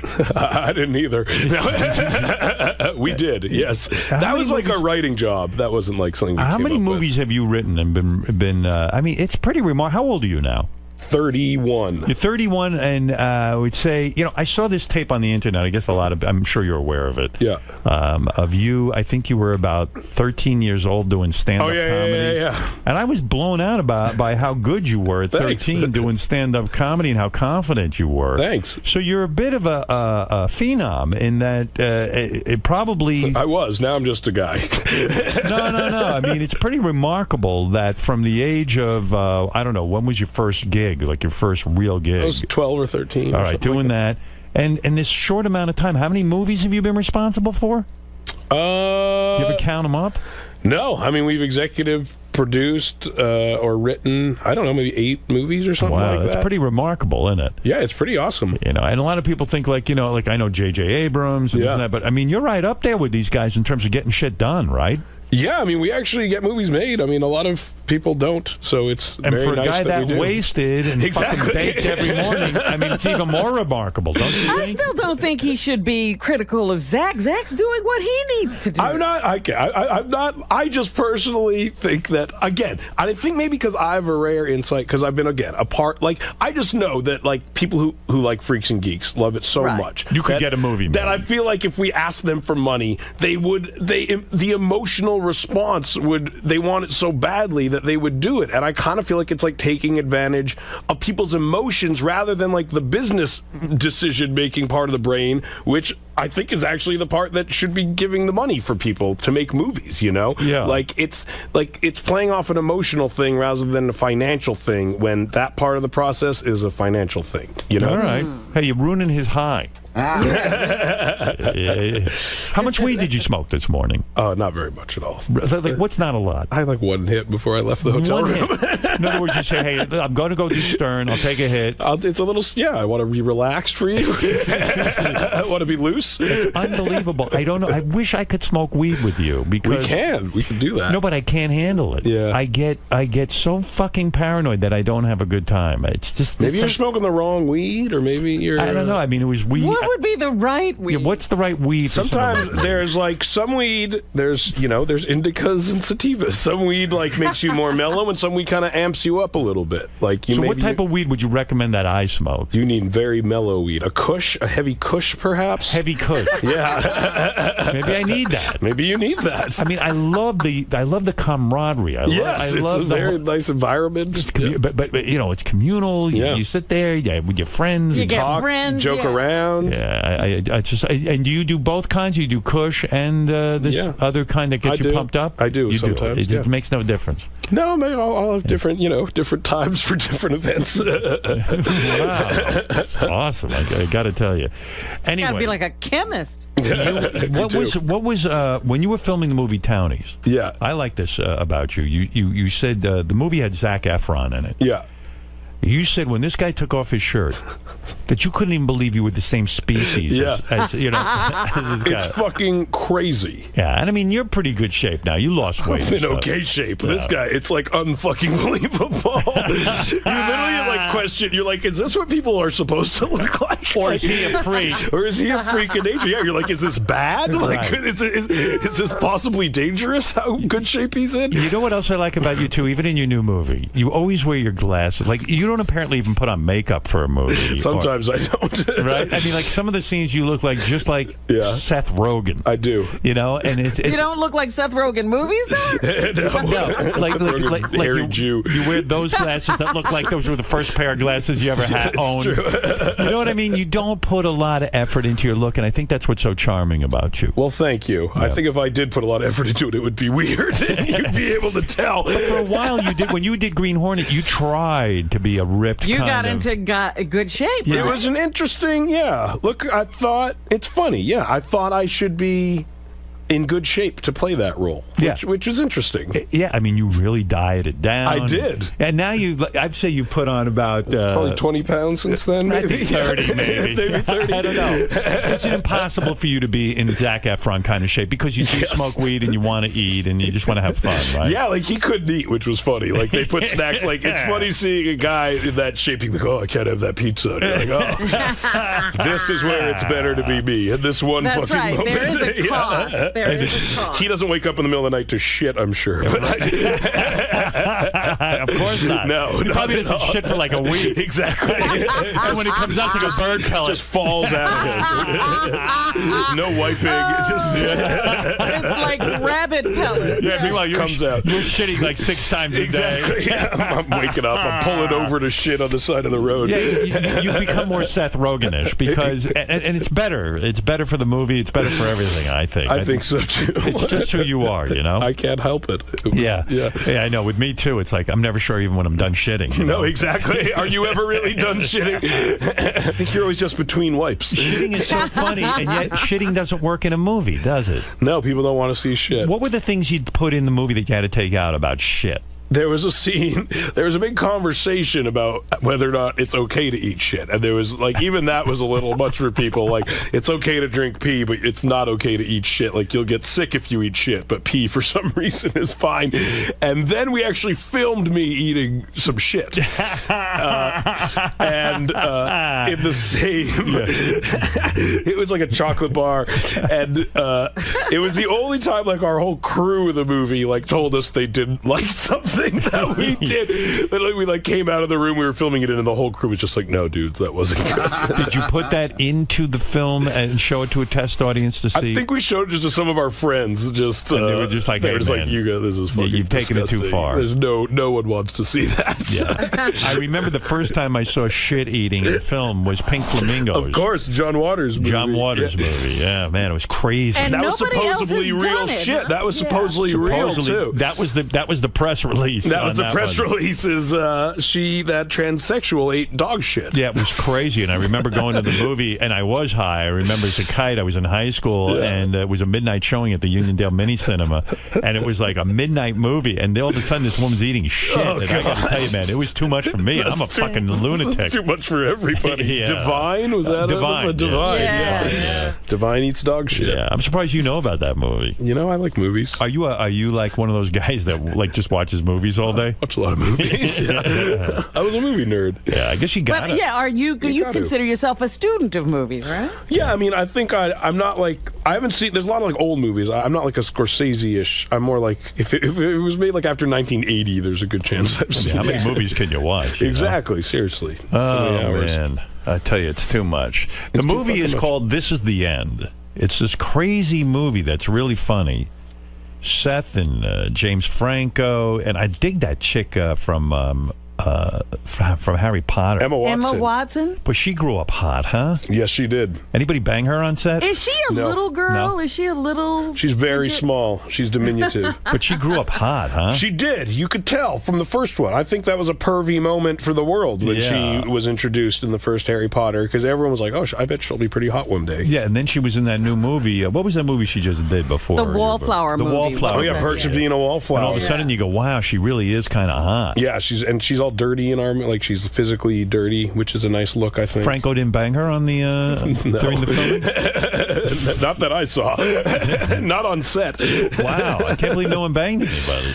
I know. That's the thing about doing a movie with all dudes. No one's banging anybody. I want to talk to you about a scene in the movie, but I wonder if it's okay to do because I don't want to ruin the movie. Why are you going to do that? But I want to ask you about, you know, when Jonah has sex with... Jonah gets raped by a demon. By a demon. That's pretty funny. Yeah, that's pretty ridiculous.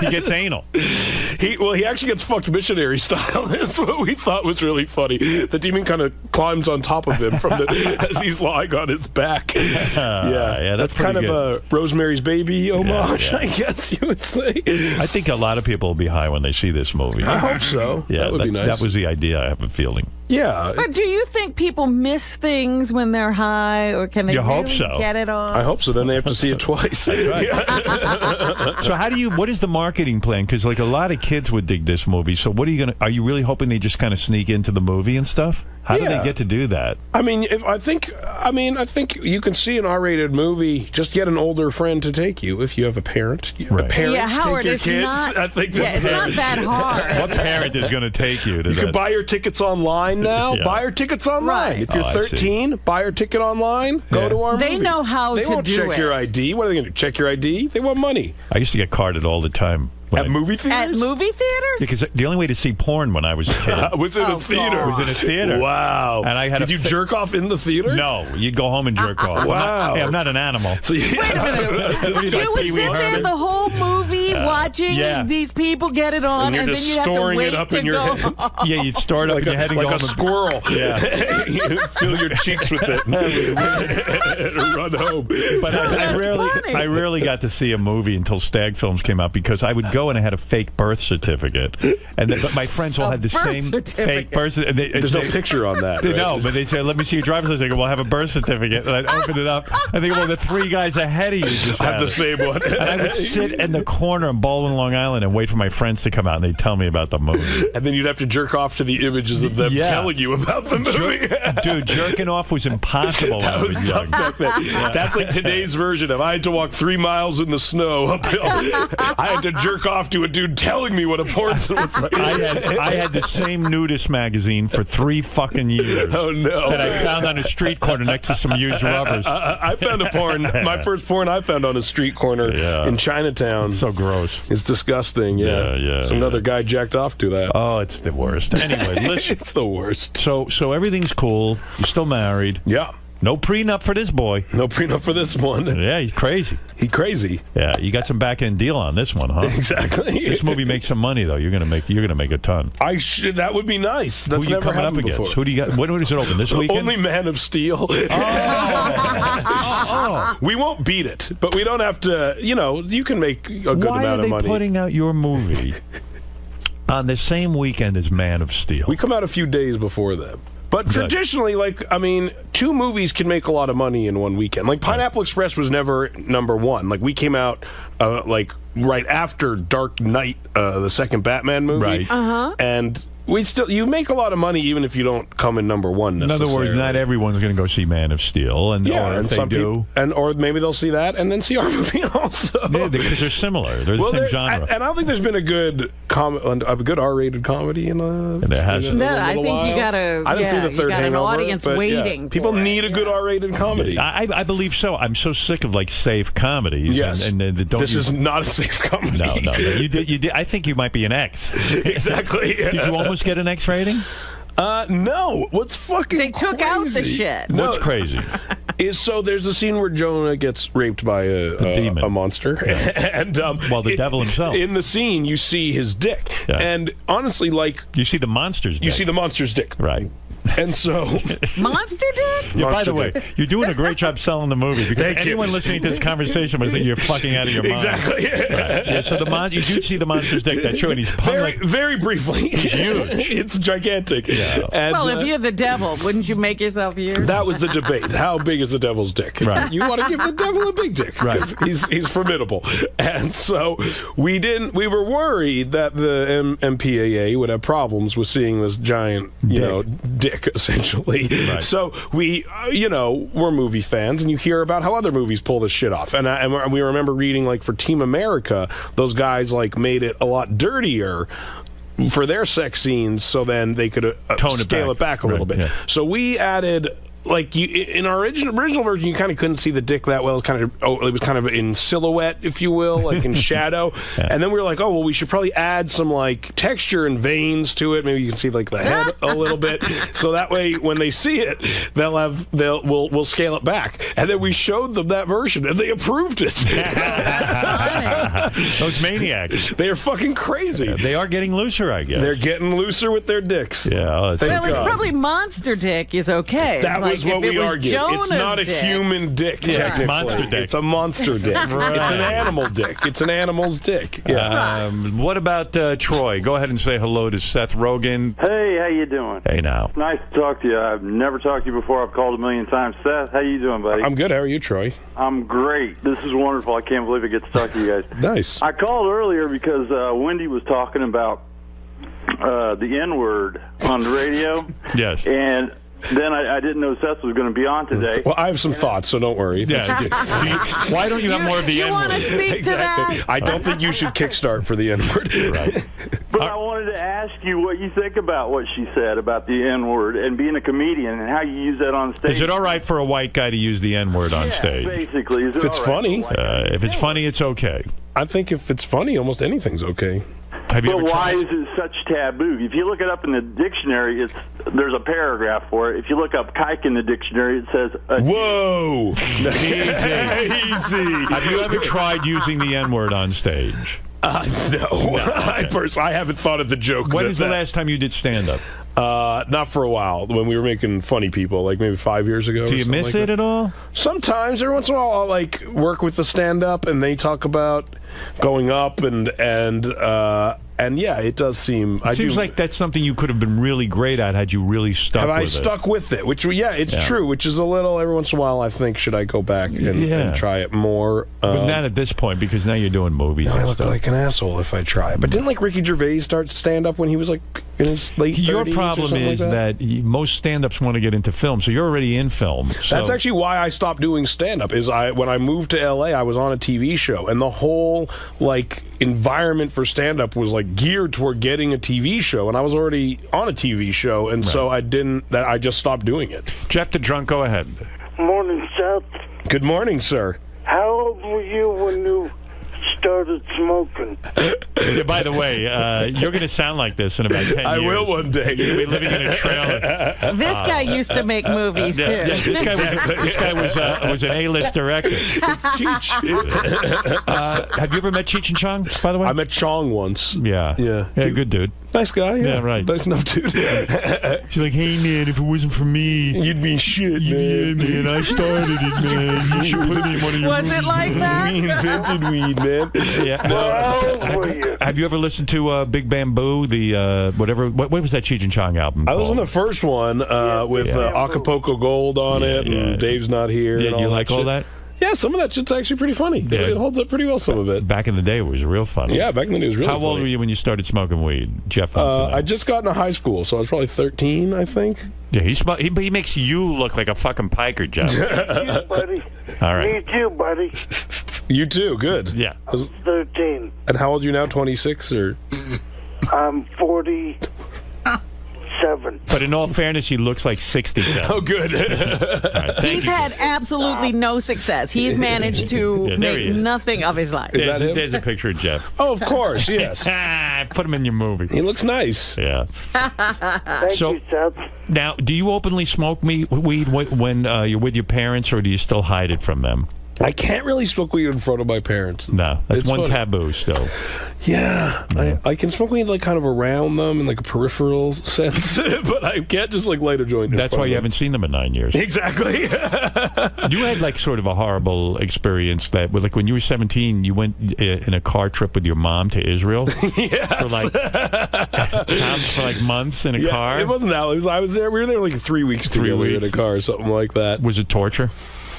It wasn't that bad. We what was funny is people thought we were a couple everywhere. I guess like your mom that young looking? No, that's what's weird. I guess like in Israel, that's like it's more acceptable or something like that. Maybe you look older than you really are. I think I did at the time, but I just remember at that age, being disturbed by like the constant suggestion that I was fucking my mother. Oh, very good. They would push our beds together in like the hotels we were sleeping. I was like, no. You must have bed yet. Yeah, exactly. It's terrible. And like, you know what's the weird thing about hanging around with your parents for any extended amount of time? You start to regress and you start to feel like a kid again. Totally, because they boss you around the whole time. They do, or they just like push the same buttons that they used to push. And like, it's one of those things where I'm always like, be cool, be nice, they're great. We're mature now, we're fine, we're just, they're regular people. And like, I just like shut down emotionally a lot. And like I see myself being an asshole. No matter how successful you are, you're still like some kid to them, right? Yeah, I mean, no, they're super nice, and it's not like they like try to belittle anything in any way. It's just like they just ask, it's a lot of questions. It's overbearing. What are you doing? How's this? How's that? So then you smoke a big fat joint. Yeah, exactly. And you get past it. Doesn't bug me anymore. Listen, do your parents ever lecture you to cut down on the pot? No, you know what's funny? They don't care that I smoke weed. I don't think really, but like for years I obviously talked about it on things like this, and like a few years ago, finally my dad came to me. He was like, "You have to talk about weed on everything you do." And I'm always like, "They asked me about. I don't know why. What are we gonna say? I don't want to talk about it anymore." Right. Say, my dad says I can't. My dad says he would prefer if I don't talk about this anymore. I wonder if you'll ever get so successful that you don't want to talk about weed anymore. Like you'll do like what Jonah did at a press conference. I will not answer any more weed I'm a questions. serious actor. Yeah, I'm a now. serious actor now. Maybe I'll actually stop smoking weed one day. Did you see a change in Jonah Hill when he got nominated for an Oscar? No, not really. So you see no evidence of that? No. All right. I think he just doing presses fucked up sometimes. Because I find him very charming. I would hate to He's such a nice, funny guy. Yeah. Right. No, I think you get caught in bad moments every once in a while. Do you do print interviews? You ever done that? Yeah, sometimes. And it's fucking weird. Fucked up. Yeah. Rolling Stones treated me pretty well, so I'll usually do it with them. Yeah. But I haven't done a lot, and I stopped doing most. I got to do a Jimmy Fallon show. Oh, yeah. Because I'm promoting America's Got Talent. I gave him 2 promotional appearances. Nice. So, and I decided not to do Letterman because it's too much pressure. No. I do Letterman all the time, and I say, "Come the fuck on my show," and he's like, "I'm too busy." So I'm like, fuck you. You're drawing a line in the sand. I kind of am. Wow. And I stick up for this motherfucker. Yeah, you do. I do too. I love Letterman. Yeah. He should come on. That would be great if he used to come on once in a while, but now he's like, oh, man, I can't come on. I got nothing to say. I go, you had something to say to fucking Oprah. Yeah. Big fatso. Talk to fucking Oprah? Yeah. Throw you a bunch of softballs? Yeah, Oprah just got with your team, man. Dude, for years she wouldn't do your show. It's true. She didn't like him, right? I said, I'll go over and do Jimmy Fallon. I do Jimmy Kimmel, but he's in fucking Los Angeles. Yeah. I just did him the other day. He's a great guy. He's a good dude. Yeah, I watched you on there. Yeah, it was okay. Yeah, Jimmy's a real good man. He's such a good guy. I enjoy him a lot. Yeah. You guys hang out? Oh, yeah, I like this guy. Yeah. Next time you're in L.A., call me up. You want to hang with us? I would love to. Come on. That's a story. But you won't like hanging with me. I don't smoke weed. Me and Jimmy will, and you can watch. Yeah, I'll watch you. Jimmy and I are very close. We Skype naked. Do you actually? Oh, yeah. Good. Yeah. I like to see his body. He's got a nice... He's really thinned down. Yeah, do you believe this guy? It's crazy. Well, you know what he does? What does he do? He's got a treadmill desk. And instead of sitting all day... He walks. He walks while he's writing his jokes and shit. And does he eat what he wants, though? No. He's no fun to eat with him. Oh. No, he's like kind of like Zac Efron. They have similar builds, so that makes sense. Jimmy shits once a month. He did it very gradually, though. Yeah. He had to get healthier, though. He was looking a mess. Yeah, when he first went on TV, it was like... It was sort of charming that he was so fucked up. But I know, but now I literally walked out the other day and I was like, holy shit, it's like a different fucking guy. Yeah, he looks human. Yeah, he looks like he belongs on TV. He looks human. Slowly, everyone will fit in their box eventually. He's a good dude. He's a good man. He's a great man. Yeah, I'll call you when I get to L.A. Yeah, give me a ring. All right, I know. I'll blow weed smoke in your face. Yeah, I would like to watch you smoke weed. You should. I'll teach will you. You smoke the whole joint by yourself? Sure, if you want me to. Wow. I'll do it for you. Wow. Even one of those double joints? I'll roll a cross joint and smoke it in front of you. It's just crazy, that video. I know, it's so ridiculous. Yeah, I mean, the fact that you know how to do that. Yeah. You're so into weed. I rolled all the well, it's from in Pineapple Express. We smoke a cross joint in it, and I rolled all the cross joints for the movie. Do you ever smoke like 5 or 6 joints a day? I'm having like a big day, maybe. Yeah. Because I'm What's thinking a big day? A 5 or every 6 day. joint day. I'm just thinking that, you know, like the way I worried about cigarettes causing lung cancer. Yeah.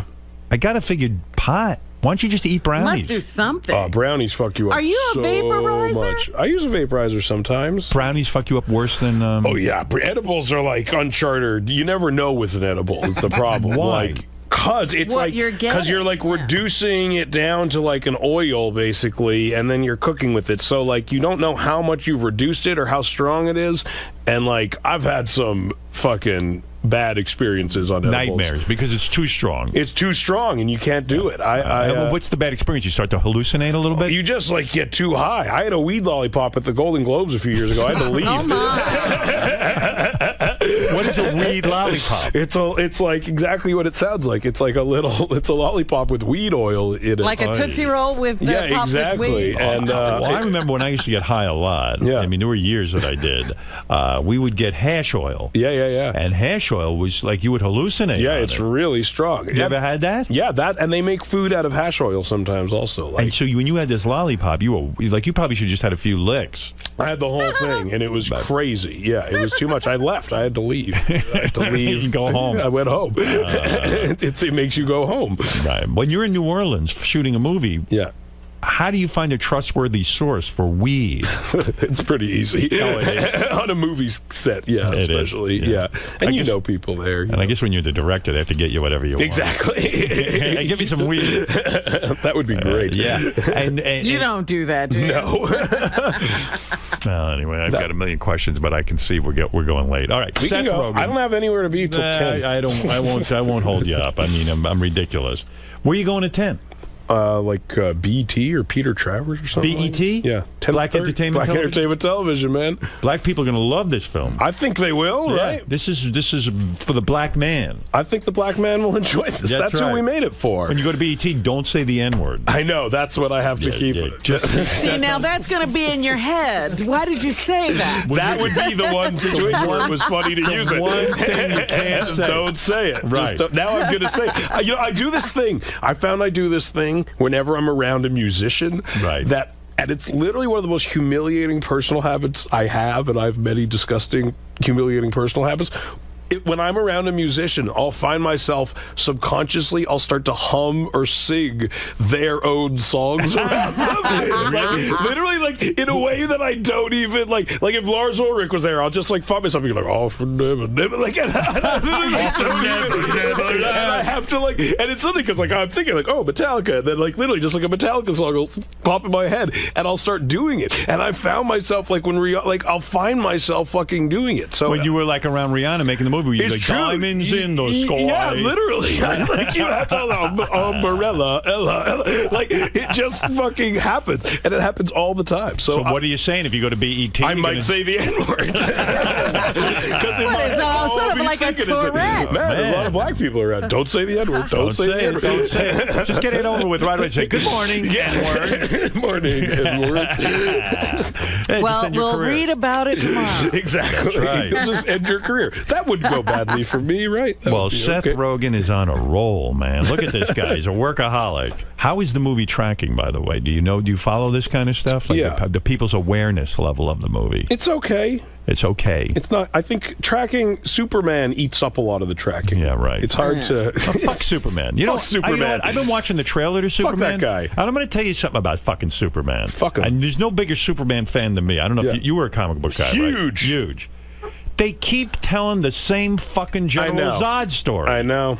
It's true. It's General Zod and Superboy, coming from Krypton, and now it's a different dude playing, Jor-El. Lands on Earth, doesn't want to be a hero. Guess what? You got to be a hero. Guess what? Zod comes to Earth. Give me Superman. Right. And Same fucking shit. Right. It's true, though. He's right. Well, the point. I haven't seen Superman. I can tell you exactly what happens. But why in Superman. can't they move on to a different criminal? I know a different because that's the problem with Superman. There's only one fucking guy that is a challenge to Superman, and that's another Superman. No, that's the problem. If you're too strong, if you read the comics, emotionally, any Batman would get a hold of He could beat Kryptonite. Superman. He got Kryptonite and fucking wrecked. They took out Kryptonite.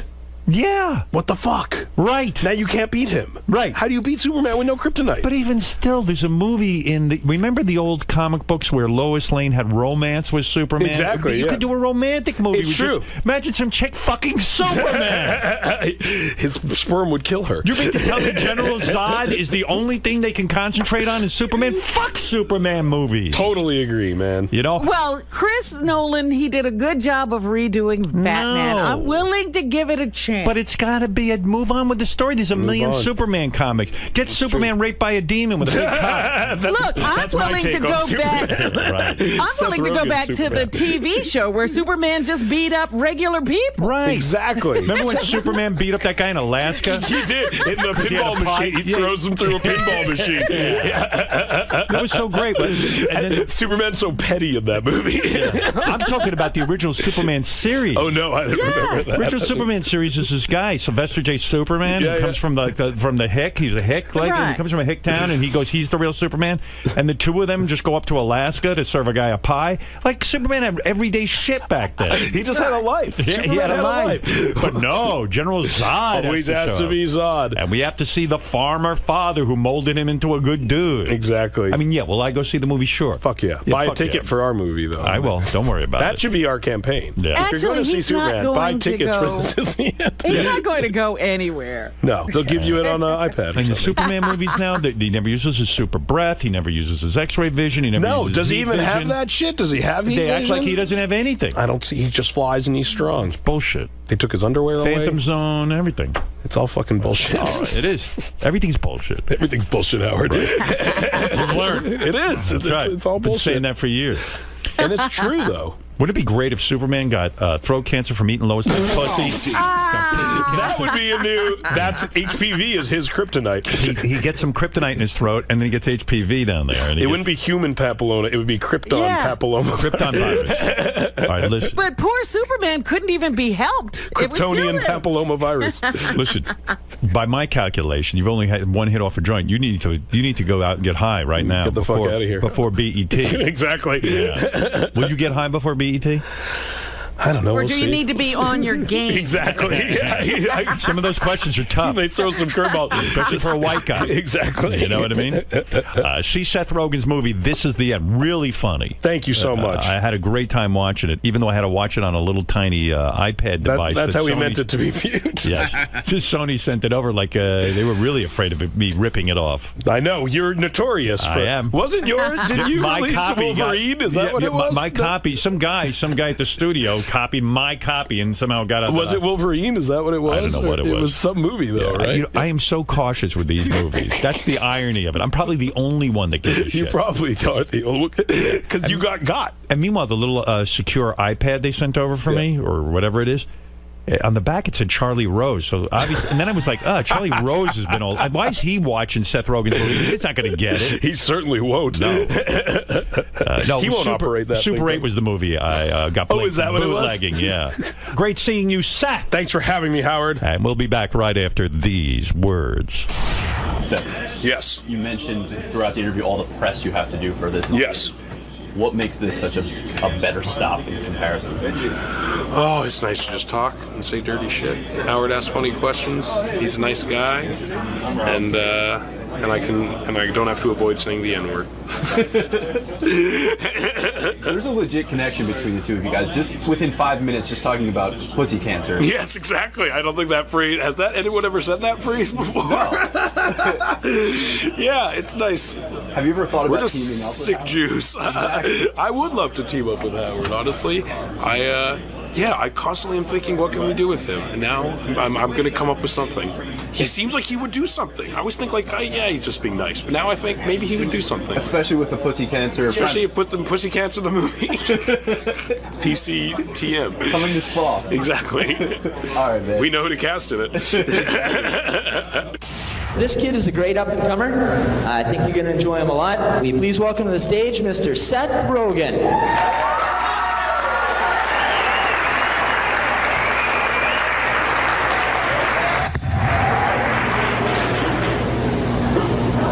Hello.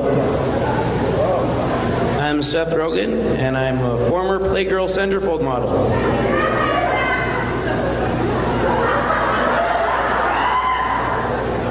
Okay, I'm not. But I am Jewish. Now, often people ask me, Seth, what is the most difficult thing about being Jewish? And I think thousands of years of persecution and torture done unto us by racist people, and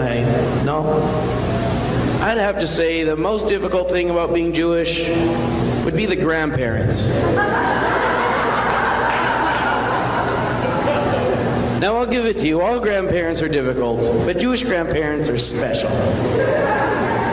They're purebred pain, compressed into small, wrinkly bodies.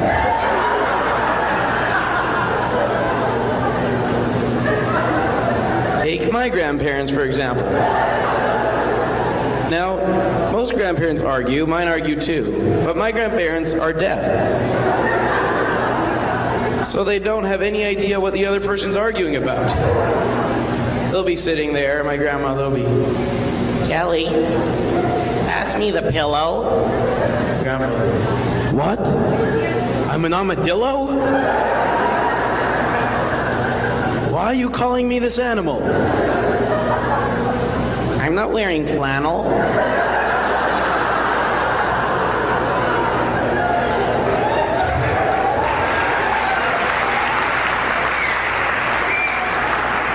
But I learned how to communicate with them because once I asked them for a cup of milk and I got $20.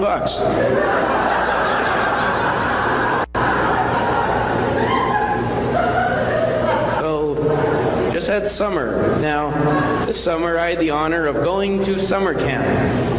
But it was no ordinary summer camp. It was Jewish camp. It's a summer camp for Jews. I know you're thinking, no, it's not that bad. It's not a concentration camp. Well, there were some bad parts to it. I mean, the TVs didn't get cable all the time. And once for an entire day, our pool had no heating in it whatsoever. But we do normal stuff. We do things that normal camps do, like we sing around the campfire. But frankly, folks, it's a Jewish camp. What do you think we sing about? We sing about death and bowel movements.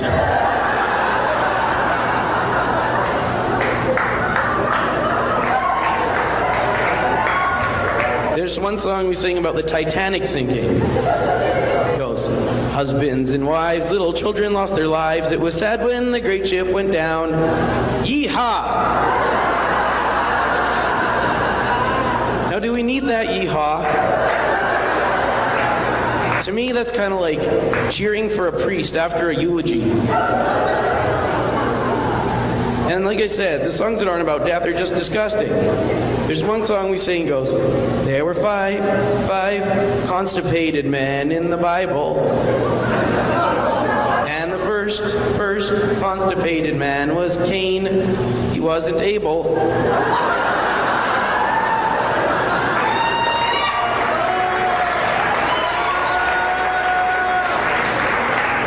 The second constipated man was Moses. He took 2 tablets. I'll spare you the other 3. But it is good being Jewish because I had the honor of having my bar mitzvah, or as us Jews like to refer to it as the second most important BM.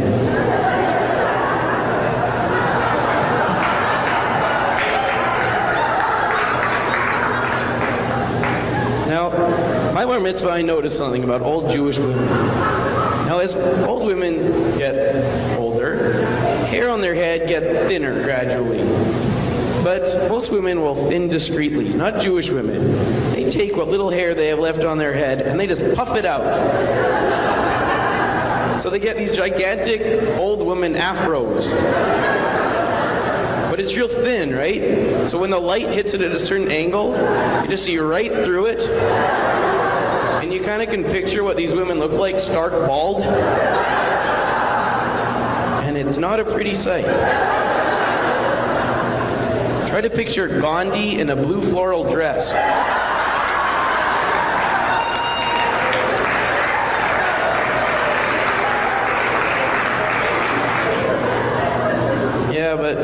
Now school has started.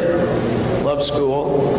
Now, I think the public education system is failing us. What's the first thing we learn when we go to school?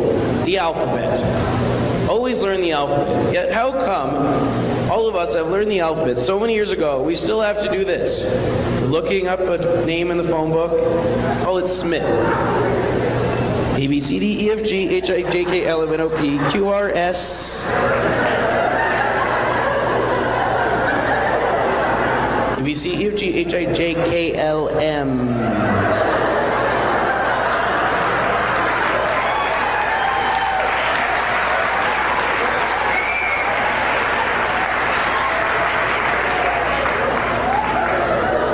My school's lucky, though. My school has the honor of being located near 7-Eleven. Now, there's the owner of the 7-Elevens named Eugene.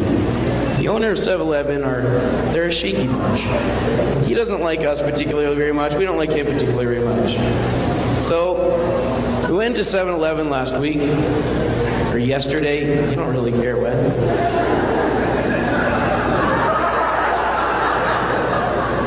We went to 7-Eleven and we saw they have suggestion cards. 7-Eleven suggestion cards with postage prepaid. We figure, mail it in, end someone's career. So we went to town with these babies. Filling them out, Eugene tried to sell me crack in a double bubble wrapper.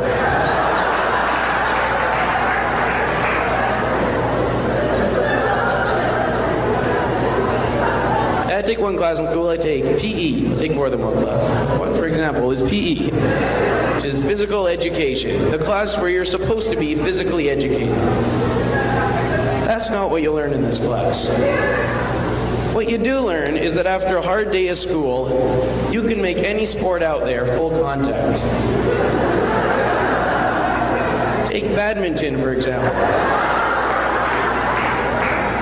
Once you get that racket in your hands, you can't shake the thought of what a good weapon this thing would be if used properly. Playing, you're going, boom, boom, boom.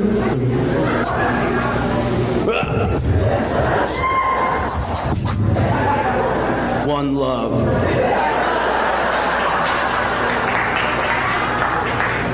I don't hate sports. I like sports. I play rugby myself. Now this is just a stupid sport. When you get a touchdown in this sport, it's called a try, as in tricycle, triangle. How many points do you think a try is worth? 5 points.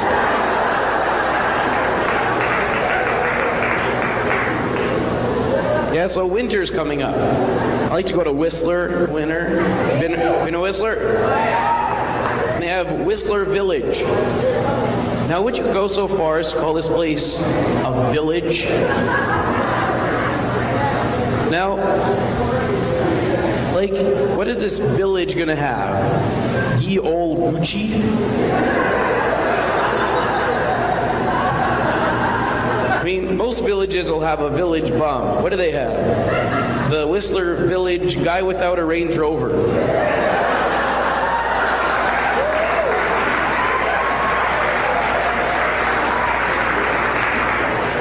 Villages have horses and carriages trotting through the town. Whistler has that, but it's $50 a pop. Now, there's one more thing I learned in social studies the other day. I learned that when two people fall in love, the symbol for this love, the little naked man shooting an arrow through your heart. Is this the best way to symbolize love?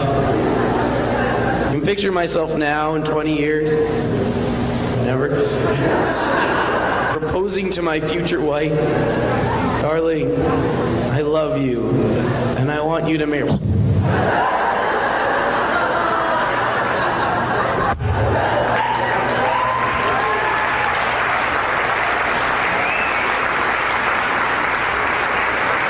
I'm Seth Rogen. Have a good night, everybody.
Hi, Wendy Williams, back to see Howard. I'm here to promote my new book, Ask Wendy, and chop it up with Howard, see what's going on.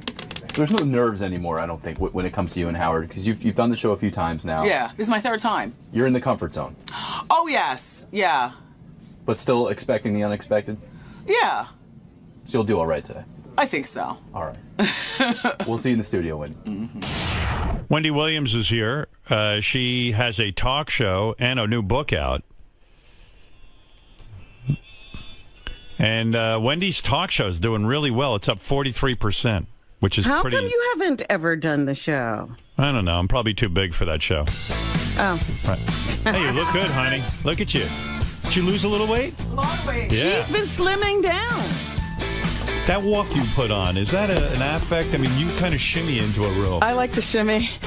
You lost a lot of weight, huh? I lost about 20 pounds. Good for you. What do you weigh now? Thank you. 175. Back to my fighting weight. Now, when you say 175, that's because you're about... How tall are you? I'm 5'11", but I have on 5-inch heels today, so I'm 6'5". Louboutins. Yes. Yeah, look at you. I love a big shoe. Is that what you're spending your money on, mostly clothes? Oh, no. You got to be raking in the dough, Yeah. and if you are, right? Yeah. Because if you're I not... mean, no, I'm not raking in the dough, but yeah, I'm doing okay. But no, I got a show, so they buy me stuff. They buy the clothes for you? No. Who dresses you for your show? Memsor. Memsor? That's my stylist. Memsor is a stylist? Yes. Who's that? He's It's a person's name. Memsor. Thank you, Robin. Hello. Memsor sounds like he's from Krypton. He's from Africa. He's a one-man band. He's fabulous, and he drips me in sheath dresses and pencil skirts. And yeah, you look good on that shoes. show. Yeah. Thank you. And why'd you lose the 20 pounds? You felt you were getting a little porky? Well, you know what, Howard?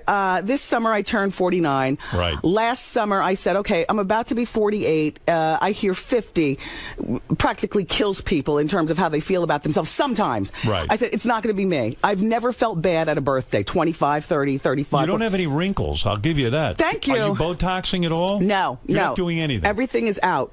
I don't mind Botoxing, but I just don't. Who has time all the time? So you're not Botoxing and you've never had a facelift? Never. Why? You know black don't crack, Thank Howard? you. Oh, yes, it does. Robin. That's all bullshit. We've seen some bad black. I've seen some cracked black. Yes, me Yes, too. I have. Okay. No, but you really do. You're aging very, very well. Thank you, Are Howard. you angry that your big success, Yes. your TV success, happened, I'm going to say, later in life? Like, you weren't that well known. I know you did radio for a Yeah. bunch of years, but it took you a while to catch on. Yeah. And then you got into television. Yeah. And I guess in a way your success is relatively late in life, right? I was just telling Baba Booey out there. He was asking me, he said, well, who are your friends? And I said, well, thank God all of this happened for me later in life when I'm extremely grounded and I know who I am. I know who my people are. It works for me. For some people, they would say I'm creepy and guarded. For me, I like being creepy and guarded. So you're saying you don't have a lot of friends? I'm saying that the success that's happened late in life has, I don't overspend and I don't overfriend and I don't overdo anything. If anything, I hunker down and really look at life like, I'm sober, my kid is 12, it's all good. Are some celebrities anxious to be your friend now that your show is a hit? Yes. They are? They approach you, they want to hang out. So what would be wrong if you had a celebrity friend? There's nothing wrong with it. You just don't have time for it? Listen, I know people. If I wanted to go have, a sandwich and a white wine for lunch, I know people who, sure, come on, let's go. Right. And I do get invited to do things, and sometimes I do things and sometimes I don't, but the core of who I am is not who you've always been. Yeah, exactly. And it's not this life. I see it for what it is, and it's a wonderful, great life, but I'm playing catch up now with other aspects of my career, and I have very little time, to mess around. Are you making Oprah's type money because your show is a hit? It's been on, 7 seasons now or 8? We're in our 4th season. We just got renewed for season 5, 6, and 7. Anyway, through 2017. Wow. Oh, wonderful. That's a big commitment. So did that mean a new contract? Just got the renewal about 2 weeks ago, about a week and a half ago. So a renewal meant a new negotiation, right? Listen, the business is being taken care of, but Whoa, wait a second. In other words, your contract ran out. Howard. Did your contract run out? No, I'm still in. Howard! Why? Why is that a bad thing? Let's celebrate this. We Your show is in celebrated. syndication like Oprah's was. Yeah. You have a big audience. You're on mostly the Fox network, right? On Fox mostly, but I'm on other networks too, and we're in 52 countries, and the show is doing well. But I mean, it's taken all this time. So why are you not getting Oprah-style money? Why are you not? I am not Oprah. No, seriously, forget Oprah. Why are you not getting that kind of syndicated money? I imagine Ellen DeGeneres gets good money. But that's not Oprah money. That's good money. Say that's not Oprah money. It isn't? Ellen DeGeneres doesn't get Oprah money? Well, Oprah's a billionaire. I don't know. I don't follow the billionaires. Are you a billionaire? Wait a second. No. When you exactly. But wait a second. When you go into a contract negotiation, you have to look at what did Oprah get from King World. You have to look at what Ellen DeGeneres is making, what Rosie O'Donnell made. Everything's being taken into account. Believe me, you. But I must say this to you. After this because we're in season 4 right now, it has taken 4 seasons for me to, for instance, write my first book since being in TV. This is my 6th book. It has taken 4 seasons for me to finally get my wig line up and going. We're putting the finishing touches on Wendy But forget Williams' that. I'm talking about the TV business. Forget the wigs. Forget the books. Forget all the other stuff. Everything takes a beat, and I'm not starving. So you went in and I'm not starving. So you went in and had to make a and contract. I'm not homeless. You had to make a contract negotiation, okay? In other words, they wanted to sign you up for 3 more years. You're really in the driver's seat in that situation, aren't you? You could say. Because guys like David Letterman and Jay Leno, I'm talking about the business of broadcasting now. Yes. Guys like David Letterman and Jay Leno work for a network. They get a paycheck, even though it's a healthy one. Yes. When you're in syndication, you own your own program. You could say I'm in the catbird seat. Yes. Yes. Do you want to celebrate? I wonder what you're earning. It has to be big. I do okay, Howard. Are you still in the same house? Have you bought a bigger house? No. Because why? You have a hang-up with money. You will not spend a dime. No. I live a luxurious life. I mean, I live a luxurious life, but I don't have to live in a house more than what me and the Kevins need, and I don't have to... the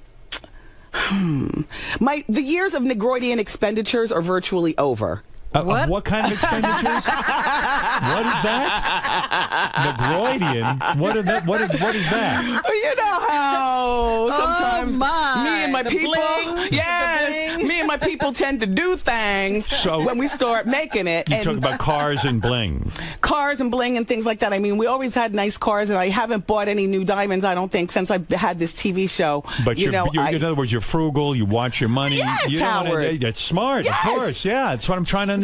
Yes, I'm telling you. Right. I'm telling Why do you have to have a wig line and... I know you like to wear wigs. Yes. All right, and they look great. Thank you. And you're known for that. But why do you need that? In other words, you are now hitting it big with your on show. TV. Yeah, you don't need a wig line. And maybe in some ways it even cheapens you. What do you think? Well, here's what I will tell you. Go ahead. I only want to do outside projects that speak to my heart implicitly. Okay. If I say Coke, you will not see me drinking Pepsi. That's just a little example. I wear wigs because I have thyroid disease and my hair has thinned terribly. It's very long, but it's very thin. So I wear for a reason, and every single day, at least 10 people say, where's the line? Where's the line? It's taken me all these years to finally say, you know what? It's time to now get in bed with a company, start feeling products, and really get this thing going. So if you were to take off your wig now, what would I see? Would I see hair, or is your head shaved? Oh, no, it's not shaved. It's just thin hair? Shut up, Howard. No, what is it? If you watch Dancing with the Stars, you saw her real hair. Where? Didn't you have when you were practicing? Oh, you didn't wear a wig. Of course she did. Yes. Yeah. Oh, you're kidding. That was a wig. She wore a wig that looked like she was working out. She wore a wig that looked like she was working out. Yeah. Thank you. That was my Dancing with the Stars practice wig. There's a wig for every. God. Yeah, sure, Robin. There's a wig for every occasion. And now, when you wear a wig, yes, and you want to go swimming, yes, Is it annoying because you want to just you want to feel the water in your hair? Yeah. And you know what I mean? It's like wearing a bathing cap in a sense. No, because when I swim now, I'm not dipping and diving and jumping all around. I got on a 2-piece. Right. And it's a little triangle. I don't want my bathing suit falling off. I don't want my hair falling. But I do put my head under the water. You do? Oh, yes. And when you wear these wigs, yes. I mean, isn't it like walking around all day like wearing a hat? Like, aren't you just annoyed by it? No. Will you wear the wig at home? Like, if your husband sees you, do you want to be glamorous? Like, when do you take it off? Yeah. As soon as I walk in the door, I take take it off and drop it on the floor. It's like pick it taking up off later. your shoes. Yes, it's like taking off shoes. Yeah. And did your husband go, oh? No. Where's Wendy Williams? Yeah, right. What happened to that girl I thought on I TV? married that glamorous woman. Well, why not keep it on for him? Why does he have to put up with that? But I have a relatively attractive face and physique, so I think so. Thank you, Howard. Yeah. And the hair that I have is not bad hair. It's just that there's not enough Take of off it your for a wig now, showgirl so like I can. me. Let me see. I would never do that stuff. Not even for sweeps. Not even for anything. Do you ever answer the door accidentally, forgetting that your wig isn't on, and then you say, "Oh, I should have worn my wig." You know what? Yeah. I actually have once or twice, but here's the thing: to the naked eye, you wouldn't know the difference because I put my hair up in like a top, not like a a bun. like a bun thing. Yeah. And it's like a messy Wendy around the house bun. And I have a rule with my son, which is and his friends. You come over once, wig is on. Come over twice, wig is on. By the third time, okay, wig is off. What I like about your show, your TV show, is that when you do your hot topics and things, I love that. You talk by yourself. In other words, you don't have a group of cackling women around you who sit there and constantly, talk, and everyone's yelling and screaming and all that. It's just you.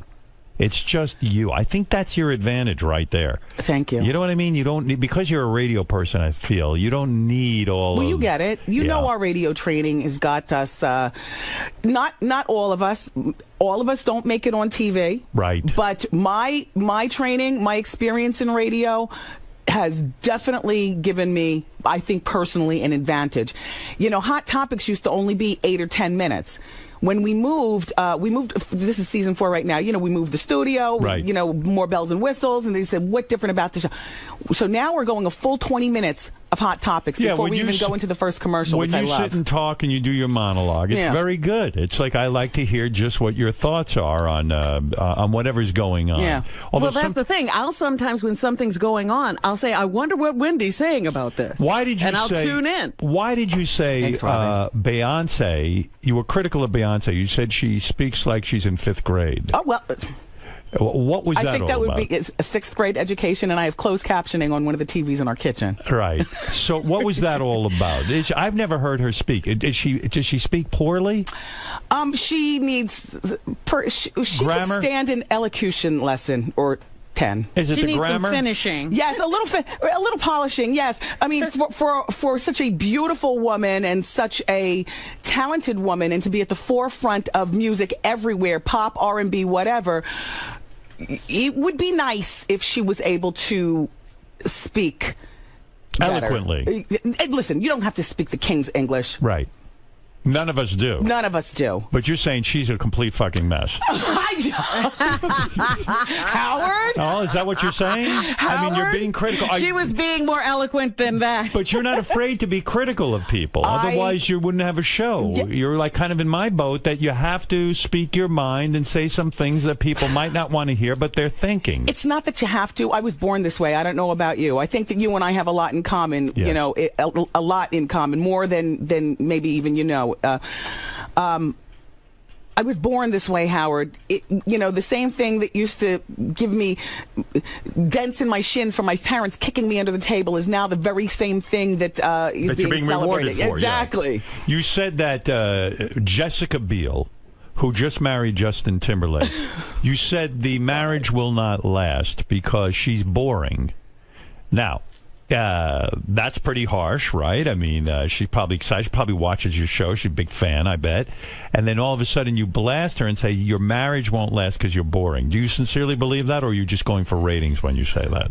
I believe she's boring. Now, as to whether How or do not... you know that she's boring? Well, I don't. I don't know factually, but I know from, following her career, Right. seeing her stand... a very beautiful woman. Right. A very beautiful woman. I will not take that away. It's just that I could never picture her dancing to a JT song. I mean, really doing it. So why do you think he married her then? I don't know. He wanted pretty kids. Maybe that's it. Maybe he likes a boring girl. Maybe there's, sometimes there's so much action going on in the world. You want somebody opposite of that when you go home. How long will the marriage last? I don't know. You don't know that? I don't know. Just finally a topic you don't know. After the anything first child. You also predict Uh-oh. that Kim Kardashian will be a single mother 30 seconds after the baby is born. That Kanye West will abandon her and her baby 30 seconds after the baby's born. Don't you think 30 seconds is too long? I think he's abandoned her now. I think he's gone. That's right. But why are you so sure he'll last 30 seconds? That's the question. But what do you really think is going to happen there? You really think that he's going to... I'll tell you what, Howard. Yeah. This is one of the reasons that when we came back for, when we started the new season in Right. September, I said, we are not taking 3 months off next year. First of all, I love being in the studio. When I'm on that set, I am in my utopia, and we've got to work to see this baby born so we can chit-chat. So you really do love working. I love what I'm doing right now. You love the TV show. Yes. Because you could have taken the summer off. Yes. And you chose to work this summer. Mm-hmm. Is that because you're afraid to leave, the audience will forget about you, or it's just that you just have nothing better to do? You just would rather do that? No, I have a full life Right. outside of the show, but... everybody doesn't get a chance to have their own talk show and sit in the middle of the stage in a purple chair by themselves and be, graced with 4 seasons and now, so many more afterwards. I love doing it, and I did not want to have... It's not a burden for you. No, and I did not want to have 3 months off. Like, what am I going to do? How many trips around the world? You don't know how to be off? I do know how to be off because when I do have my downtime, I have it. I mean, I got a mom cave set up at the house, I'll tell you why a bunch of robes. And I think you enjoy working. I do. Because you're not one of those neurotic people that worries about ratings and worries about what everyone else thinks, that you're just doing the show for yourself. And if the chips fall where everyone loves it, that's great. And if they don't, well, so be it. How do you know that? Because that is true. They come in with the ratings, and I hear with a half an ear, ba ba ba ba ba ba ba ba. Because only the reason I can't stand what I do is because I'm so ratings conscious and so worried about what other people think. The people who truly enjoy their work are healthy. And Are you still seeing a shrink? Of course. Yeah. It'll never stop. Yeah. That guy will never crack the case? Is that what No. You're the type of person, I understand this. Do you envy her? Absolutely. Because if you can really just come in and do a show for yourself and say, hey, I did a good job, and if people don't like it, they don't like it, you'll be happy at work. I'm very hard on myself, though. When I do get a bit of criticism from whichever way it comes, I'm not talking about Wendy watchers as much as I'm talking about my deep inside core values. No, staffers and so on and so forth. If Kevin comes to me with something, I'm hard on myself. I am my worst critic. But I have to tell you, that is also how I ran my radio show. I mean, ratings are very, very important. Yes. But I don't like to read my own headlines. You come in and you tell me I'm number one. I hear it for 30 seconds. By the time I'm in the car at the end of the day, it's like, okay, damn it. How I'm just, back to the drawing board or whatever. How do I stay here? What do I do? If I think about it too much, then I'm going to overthink it. I'm going to lose the magic of whatever makes Wendy, whatever makes people listen or watch or whatever. Right. So, no. It's a strange business because you really don't know why people listen. You don't. Some of the best shows ever have been canceled. Right. Right? That's true. Yeah. So- It's frustrating. It's very frustrating, Howard. Yeah, I think so. But I like that you enjoy your work. So now you're 49 years old. I'll be 49 on July 18th. Are you freaking out about aging at all? No. You don't care? No. I feel 49, but I feel very 18. I have a very, very happy life. You're still with that husband? He's outside. That husband? That husband, the manager, the Yes. husband manager. Yeah. How do you feel about that, really, about your husband being your manager? I love it. You do? I mean, we have choices. It didn't have to be that way. I didn't meet him as my manager. He came into my life. He had his own thing going on. He had a salon and, his own thing. And we've been married for 15 years, but it was 19 years ago he came into my life. Right. And now, the new book you wrote, you bring up Ask again Wendy. that he cheated on you while you were pregnant. Yes. You bring it up again. Did he say to you at one point, your husband, I know your husband, he's a nice guy, but did he say to you, enough, Wendy, let's stop talking about that.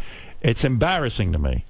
No, he didn't say that. The Ask Wendy book is comprised of letters from Wendy watchers from all around the country. Right. So they've written me letters, and the book is divided into chapters. So the In Between the Sheets drama chapter is where, and also the man drama chapter is where people are asking about sex and or infidelity and or how do I keep things spicy or whatever. So, listen, Howard, if you were to tell me when I was 25 years old, a nice girl from a nice background, a good education on my way with a big career, that I would stay with a cheater, I would say, oh, hell no. But Your whole background, the reason that I draw on my own experiences, that's just one of many, is because to kind of show by example how things can work or not work. Like, I don't believe in screwing around at the workplace. I believe coworkers are coworkers, and there should be no effing going on. Well, sometimes it happens, but when Spitzer's wife stays with him, the governor who who was with hookers, when Anthony Weiner's wife stays with him, you understand, right? You're not the wife that leaves. You stayed. You know what? Everybody's situation is different. Right. You know what I mean? When you fight with your husband, you still bring up, you fucking cheated on me. You never do. Part of staying is that you don't bring things like that up. You're not busy running telephones and searching in pockets and counting mileage on cars. I mean, you drive yourself crazy with that. If you stay, you have to leave it alone. And this is what I talk about in the book with people. It's one of many, examples that, I gave. There's a body image chapter where, I've grappled with my body image for so many years. I mean, I guess, on one hand, it never stops because you grappled with your body image because your parents would sit there and tell you were fat, so you got a pretty face if you just lose some weight, and they would monitor what you ate. And while did you have a brother? Yes. And he would get to eat whatever he wanted, and you were put on strict portion control. And my older sister also, Wanda. Yes, they, my whole family would get on me. Are you angry with your parents for that? I'm not angry with them anymore. But you were. Yes, and I will bring it up whenever I need to, and it makes me angry, just like I'm talking right now. Is there any way that maybe that was a loving thing? They were concerned about you looking good, but also having good health? And, no, it wasn't that bad. It was a vanity thing. Right. Kids, they wanted good-looking parents don't want fat kids. So, in other words, their ego was involved in this. Oh, please, come on. Yeah. Did you ever confront them on this? Have I? Have you? Several times. Listen to that mouth. This is another one of those situations where I'm bringing it up again. I was like, are you on good terms with your parents? Were there years that you weren't? Oh no, I'm on good terms with them. What about years ago? No, But you went through a period of hating them. Not hating them, but not giving a damn about what they had to say about my body, and I still don't to this day. My skirts used to be too short. Now all of a sudden, because I'm doing it on the set in front of millions of people, all of a sudden short skirts are where it's at. Right. The wig wearing was something. Wendy, what are you doing? Your hair is beautiful. You don't need a wig. Now all of a sudden, oh my gosh, Wendy, your wigs are beautiful. But isn't that a nice thing for your mother to say? Your hair is beautiful. Yes. You don't need a wig. Yes, but so why are you angry about that? Well, a lot of my parents' validation for me has only come since this talk. Since this talk show, because you have to understand, Howard. Right. Radio Wendy was, oh my gosh, she's embarrassing our family. Right. Do you hear what she's talking about? Because you were too outrageous. Oh, please. Yeah. Now all of a sudden the same behavior just honed down into 1 hour show in front of millions of people with a good wig and sensible shoes and pencil skirt. They love it. Is acceptable. So do they come over now and they're carrying on and Howard, with the friends? I have given them a new life, and they. What do you mean a new life? Well, because they're retired. They're old like your parents. My mom and dad, they're retired. They live in Miami. Right. My dad is 83 years old. My mom is 79 years old. Beautiful couple. And what do you Sexy. mean you gave them a new life? Well, they were retired, sitting around. I mean, yes, they're still involved with their sororities and fraternities and very, very socially active. Right. But this is just giving them another, cue to just get out there and, always with my mother with the lipstick. And every time she leaves the house, it's like an appearance. So now she's Wendy Williams' mother. Oh, yes. Oh, yeah. It's all about that. Yes, and how you doing rolls off their lips as opposed to back in the day, how you doing? So now when they call, do you feel a sense of like, oh, now you care about me? I'm 49 fucking years old. When I was 20, I could have used this. Howard, get out of my head, but keep talking. So you're angry. Oh, I'm not angry, not anymore. Are you seeing a psychiatrist about this? No. Seems to me you're angry. No. You're resentful. Why not? Howard, you're the crazy one here. I'm not crazy. I mean, I am, but so are you. We're all crazy in our own way, but no, I don't see a shrink for it. I am not angry at my parents. I am glad, thank God, that they lived long enough to see my swan song. They lived long enough to see me be their daughter, who's, I very much, my moral compass, my base is definitely I am their daughter. Is your mother critical of your husband because he cheated? No. She doesn't bring that up? No. She doesn't dare piss you off now because she's Wendy Williams' mom. No. She didn't do that even before I got on TV. She blamed you? No. Why? Because I was pregnant? That's right. You let yourself go. No. I did gain 103 pounds. I was 297 pounds. Who pounds. could blame poor Kevin? No, isn't it true? Let's be fair to him. Yes. Not that you can ever say that cheating would be a good thing. Yes. But you had taken him off sex completely. I had to. I had a messed up cervix. I had a cerclage. What do you mean you had a messed up cervix? I had a cerclage. Like if a cerclage? Yeah, it holds the baby in so it doesn't fall out. I had 2 5-month miscarriages. So that's a full baby. Right. I mean, that just did like a number on us. And so the doctor said, don't have sex while you're pregnant. And stay on bed rest. And they put the microphone in the house. My general manager at the time acted like, we could take it or leave it. I was doing very well at the radio station. I will... Damn him. What? Just, the radio station, they put this stuff in the house, but it wasn't like, oh, yeah, she wants to work. This is great. They acted like they didn't even need you. Yeah. But they needed you. Mm-hmm. Yeah.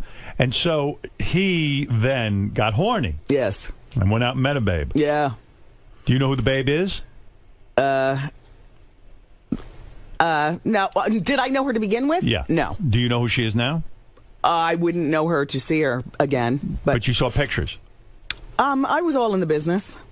What do you mean I was all in the business? I mean, you have to you have to have the discussion and face it. And that was the first time that I know of in my life that somebody, even stupid boyfriends in high school or college or whatever, and of course, stupid boys do stupid things, so do stupid girls. Didn't you do something crazy? Like you got married after you knew a guy for like 5 months. No, for a year, and we were married for 5 months. And this is the former coworker at the radio station. Yeah, you knew a guy at the radio station. Yeah. You had an affair with him. Not an affair. Well, you met him. You Nobody fucked him. was married. Right? You had sex with him. Yeah. And then you married him a short time thereafter. Yeah. And then you only stayed married for 5 months. Yeah. How do you only stay married for 5 months? And then you still have to work together? Yeah. Well, this is the problem, Robin. This is why in the workplace That's why I drama don't fuck chapter, Robin. She begs me, and I won't do it. I have to tell you, like sometimes maybe you need to do that to release the tension, and then that's it. Right. That's why I do not believe in relationships like that. Romance. That's why you don't believe in relationships. Damn right. in the Yeah, workplace. you have the experience. And in the book, I go into the experience. Now, listen, let me tell you something. We had met at a particular time in my life. I think I was like 27 years old. And, everything was going well with my radio career and everything. I said, and, I was raised in the suburbs of New Jersey. And I always knew I wanted to get married and have kids. I met this guy. I'm thinking, okay, well, I think this is the one. He was a little bit like 11 years older than me. And we dated for about a year. We got married, like 250 people. We went to Rio for our honeymoon, came back. And I'm just like, what the hell did I do? Even walking down the aisle, I was like, what the hell did I do? But back then I didn't have the balls that I have right now to turn around and say, you know what? I'm not marrying you. And we're going to turn this whole thing into a party. Everybody, your gifts will be returned by Monday. I didn't have those balls. I would do it now, though. But yes, Was he shocked that 5 months months later you turned to him and said, I want a divorce? No, well, probably that I went along with it so willingly. I mean, he just wasn't my cup of tea. I don't know why I did it, but it was before having children and purchasing property together and purchasing cars. Isn't it amazing how we do things in life, and we have no explanation for them? Like, we don't even know why. And I know. You know what I mean? Like, you married a guy, nice guy, I'm sure, but like, you know, you weren't, like, all of a sudden you just go, Jesus Christ, 5 months later, even walking down the aisle, you know it's wrong. And you do it anyway for what? Appearances, or you want to make everyone happy, or you think, well, it's maybe the thing to do. Well, you know what? I wanted family, and I thought that I wanted, family with perhaps a guy in a suit or something like that. You know, do you think you were insecure? Particular type. At the time? Yeah. Oh, I was probably insecure about a lot. You probably were like, you know what? I don't know if I'll ever meet another guy that. Oh, no. I never. My dance card was always full. As a single woman, yes, please. I never had a problem meeting. You fucked a ton of guys? No, not fucked. Oh, excuse me. I said I wasn't going to curse. Well, you just did. I apologize, everybody. You're not a lady. That's for sure. No, but you want to know what? I never had a problem dating, and I was a smart dater, and I always had my own career, and I had a very nice bachelorette life. Right. I just thought it was How old were you when you got laid the first time? 17. 17 years old. Tell me, let me switch topics for a second. Tell me what this whole controversy is with your friend Lisa Lampanelli. Lisa comes on my show all the time. And just to give people some background, she tweeted, Lena Dunham or something, she tweeted a picture of herself with Lena Dunham, the woman who writes Girls. And she said, this is me with my nigga, with the A at the end. Right. Okay. And you, I guess you went on TV and you just said... Hot Topics. Hot Topics. And you said, it's wrong. You know, I forget how you put You've it. taken liberties, I think it was, and it's not your place. Right. Unless you're a black person and you're not even sure that even a black person should use that word. It's a word that was used for oppressive reasons, blah, blah, blah, blah, blah. And you slammed her pretty hard. And she took it hard. Because I guess she had been on your show a bunch of times. I didn't slam her hard. She might have been shocked that I, Lisa and I have always gotten along. But one thing I have to say about me, and I don't know if this is how you are in your personal life, but just because you're my friend or just because I know you doesn't mean I won't call you to the carpet, honey. Because that's what being grown is all about. Right. You call me to the carpet, I call you to the carpet. Now, if we're not mature enough to get past it, oh well. And I stick by what I said regarding Lisa Lampanelli. And please don't talk about my people and how they throw that word around. I get that. But we've got our own problems over there in the black corner. All right. And that is a kitchen table word. That is not a word that I particularly care to have used out, particularly by a white woman throwing it to another white woman about some stuff. And what I said, I mean. And if Lisa Lampanelli wants to be mad about it, oh, well. So in turn... Doesn't mean I don't like Lisa. I just don't like that particular action. Now, if that's going to ruin everything about me and Lisa, oh, well. I thought she was more mature than that. So when you say mature, so if you do, have you been called out by people and you forgive them, or do you get so mad that you say, that's it, I'm not going to be in their life anymore? I mean, because you know, she felt that not only did you slam her that day, this is what she's told me recently. She said, and then Wendy came on the next day and slammed me again for it. It was like you brought it up a sec. Here, I'll play you what she said. Here okay. You go. All right, here we go. Let's see. I don't know. I think she was more hurt than anything. Oh, Lisa. Well, she must think I'm a different kind of black.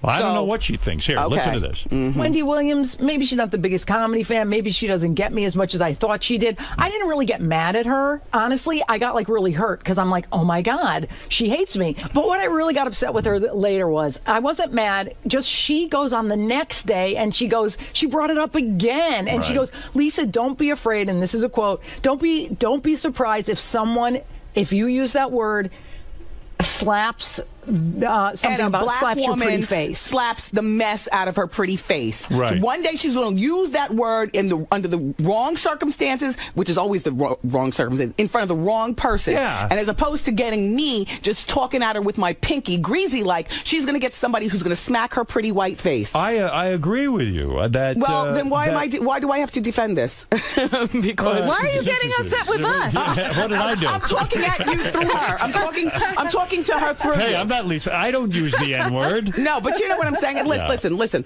Other than that, I've got no problem with Lisa, and she should not be offended. I appreciate her comedy and the whole bit, but I would caution her and any other white person or person of other if they think they can just throw that word around. With me, you're just going to get me talking at you like this. With the next person, you're going to get a smack in your face. Right. Yeah, no, you're playing with fire. That's a word that fires people up. Okay.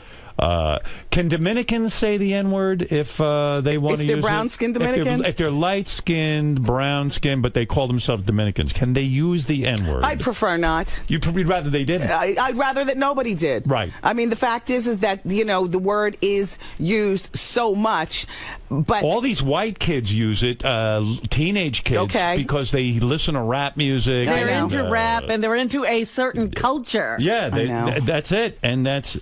speaking of feuds, the other big feud, you have a lot of feuds. I do? Well, Adam Carolla, you had a feud. Leave it to you to remind me of every feud. Every single... I love your feuds. I don't have... Adam Carolla? Adam Carolla, you had him on the show. No, you had him on. You had him on the show. Yeah. And you said the next day, Adam disrespected your audience. How did he disrespect your audience? Adam can be very sarcastic, I know that. I don't recall the exact circumstance. Right. Is that a bust of Beetlejuice? Yes, of course it is. That's he used to sell those. Did he? No studio would be complete without one. I think a lot of people who bought them never actually got the bust. Wasn't that it, Robin? I think it was a bad business, yeah. Actually, if I could be honest, that's his real head. I chopped his head off and just stuck it up there on a wall. I don't recall exactly with Adam what had happened. I just recall that there was a misunderstanding, and I ended up sending him a beautiful bouquet of flowers and a champagne. So you're on good terms. Yes. The new book is called Ask Wendy. It's in stores now. You don't miss the Wendy Williams show. Go to wendyshow.com. You know I'm going on Broadway. Yeah, now. Yeah, we were talking about that. Oh my gosh, Howard. Now, why would you do that? I mean, you how much time do you have in your life to go? You're still working the summer. I love it. I love the chaos. I'll be on the air. I'll be doing Broadway. Are you kidding me? How are you going to do that? We just sold my production company just sold its first project to the TV Guide channel, Behind the Scenes Chicago. What is that, Behind the Scenes Chicago? Where the cameras follow me from the TV and my frustrations with life, and maybe, you know, go into the Bloomingdale's, buy something, and go out for lunch with some of my friends, and then go over to Chicago. It's a reality show. Yeah. So you're going to do the play Chicago. Are you going to sing? 2 songs. 2 songs. Yes. Did you? Now, do you sing? No. Do you have to audition for that? No, I didn't audition. They called up and asked me did I want to do it, and I said yes. But if you can't sing and you're in a musical, how do you handle that? I'm playing the role of matron Mama Morton. Which is a role that has been played by the role was written to be played by a lot of different people. Sofia Vergara has played it. Queen Latifah has played it. Several actresses and people. No, I don't sing, and I'm just getting into acting, kind of, sort of. I've done a few things. How long a commitment is this? 7 weeks. 7 weeks. And how hard is it to memorize all the lines? It's difficult. What, do you sit at home and practice? No, this is what I tell my husband. I'm like, with all the drug addicts and dope fiends that are actually actors and actresses, you mean to tell me that a sober Wendy can't remember? Of course I can. So I'm looking forward to what I start on June 25th. You're sober? Sober, totally. I mean, like sober, like you had to go and declare I'm now sober? No, I didn't go to a rehab. I just stopped. Were you drinking? No, coking. Coking? Yeah. Did you ever drink? Well, I still drink. Oh, so you're not sober? Well, I mean, I don't have a problem with drinking. How do you know you don't have if you had a problem with Coke, what do you mean you don't have a problem with drinking? I didn't trade one for the other. Believe me, I'm very analytical. I drive myself crazy analyzing in my head. You can't go around saying you're sober if you drink. Well, listen, if you ever saw how high and dysfunctional I was on Coke, you would say, oh, yes, you're sober. I haven't traded one for the other. Organization is probably my thing wine? that I do now. I do like wine, And yes. what do? You have a couple of glasses with dinner? No. What do you mean no? It's a social thing, like out. If I'm out at a restaurant, I'll have glasses. You get buzzed? You get drunk? I get buzzed. What do you get, about 3 or 4 glasses? Yeah, big girl like me. How 3 often glasses. a week? Not even once a week. Come on. I don't know. I don't go out to eat like that. I don't go out to to eat maybe like you that. don't have a problem. Yeah, no, I don't go out to eat like that, and I very rarely to never open, booze at home. Somebody has to be over. In your new book, you say that a man, it doesn't matter how much money he has, it doesn't matter how, how great his conversation is. if his cock isn't the right size. That's not what I said. He can't talk his way out of it? That's not what I said. That's what you said. No. You said if the penis is not right, nothing will be right in the long haul. And what I'm talking, for me, it's not size, it's that turtleneck. I don't want that extra skin. That's it. You don't like foreskins? No, honey. Oh. No. I'm allergic. And you can feel that, or is it just a look thing? I had an experience many, many years ago back when I was in college, and I said, damn right, and I said, I will never visit this again. All right, hold on. Let's analyze this. Ever. Are you talking about schmegma cheese? Schmegma, it was just smell. Yes, Robin, girl. I mean, come on, Robin. Where did you go to college? Northeastern. That's in Boston. That's a very good school. You went to Northeastern. You got intimate with a guy, another student, I assume, or a teacher. I'm not that girl. Was it your professor? No. Did he spank you? I'm not that girl. Were you bad in class? No, seriously, you were with another student? Yeah. Okay, you meet this guy. He takes you back to his place. He pulls down his pants, and he's got an uncircumcised penis. Yes. What were you doing? Blowing him? I mean, the works, and you went through it, and then back then though you don't know, or at least for me. All the things that I say right now have always been in my head. It's just that I'm a little bit older now, and I don't mind saying it out loud. Yes, but did he warn you that he... No, there was no warning, no nothing. He pulled his pants and he saw that long skin. Ew. Which is the way God made us. This looks like a snuffleupagus. Okay, so you saw that, and then he said, I request a blowjob? Is that what it was? Was it a long-term relationship or only once? No. Once. Yes. So tell me exactly what turned you off. You pulled back that skin and you saw what, cheese? It was just horrible. I don't want to go into details. Tell me what it was that you saw. Horrible. The smell, the look. It's just disgusting. Was it a black man or a white man? A black man. A black man you're saying that about? You're a fool, wow, Howard. I can't believe that. So it was putting it in your mouth that made you disgusted. This is what I say in the Between the Sheets drama chapter in the Ask Wendy book. I see. I've had women. No, I'm going to bring this back around. All right. If you don't like what you see or feel from the gate, then don't go on more dates. I don't care how much money, how cute, how tall, whatever. My problem. Why did you finish the act with the guy then? If that's because your I was motto? young and insecure and went through with it anyway. Oh. But now I would absolutely walk out. I'm going to puke. Here, listen, I wanted to puke, and this is, I get letters from women. One particular woman, I think she told me she'd been married for like 10 years plus. Howard, they have children together, and her husband's penis is too small and the sex is terrible. First thing I say to her in the book is, why did you even go on a second date with him? Were you that insecure? Well, yes. Yes.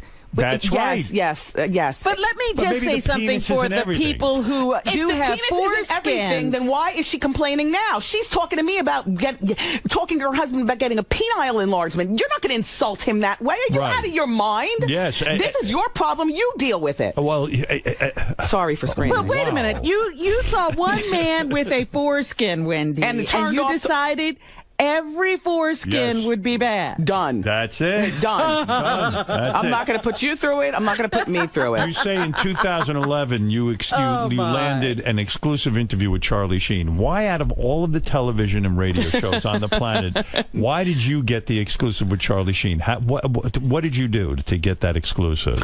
Well, I like Charlie a whole lot. Yeah. I happen to be a fan. Yes. And it also happens that the parent company of my show, the company that does Debmar Mercury, is in bed with Charlie Sheen in the anger management show. And so relationships form. So that was a big deal. That was a big deal. Do you stay in touch with him? No, he's been back to the show a couple times, though. Yeah. He treats you well, and you treat him well. Yeah. And that's it. Yeah. And what do you think's going on with him? Something where he's functioning and apparently handling his business. You do? You think so? You think he's all right? I think that Charlie is Charlie. When Joan Rivers and Chelsea Handler were having a feud, you took Joan Rivers' side.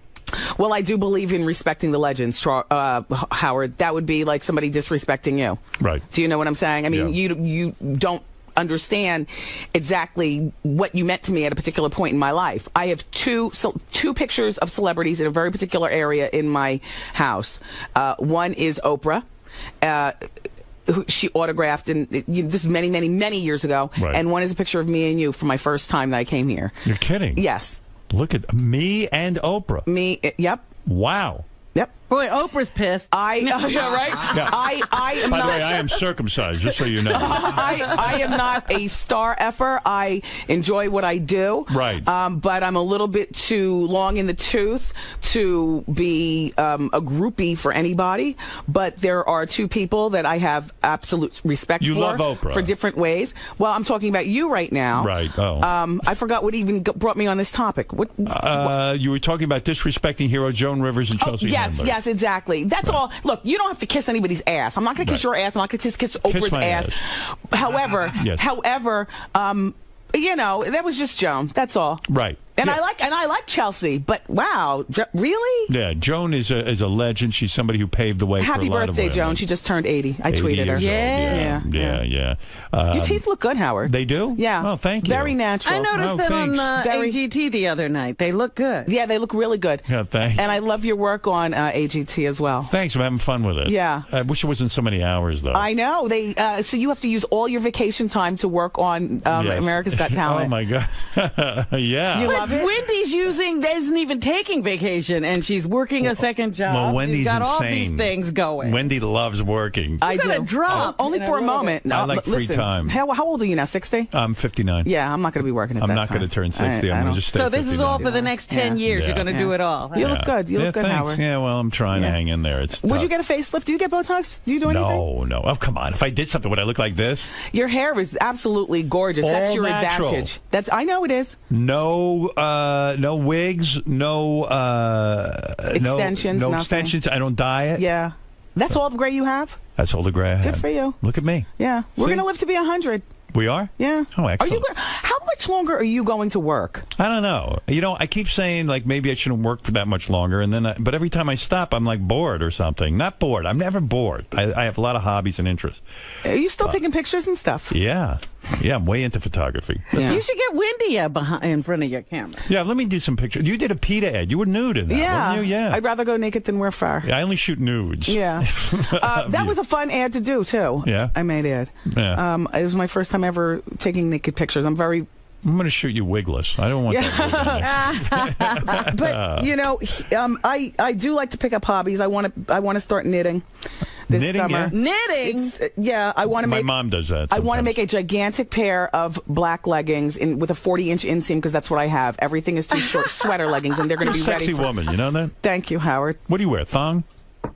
Thong, Yeah. bikinis, boy shorts, Oh, yeah. all that stuff. You look good. I feel good, Howard. Thank yeah, you. And you got a nice face. Thank you, Howard. You really do.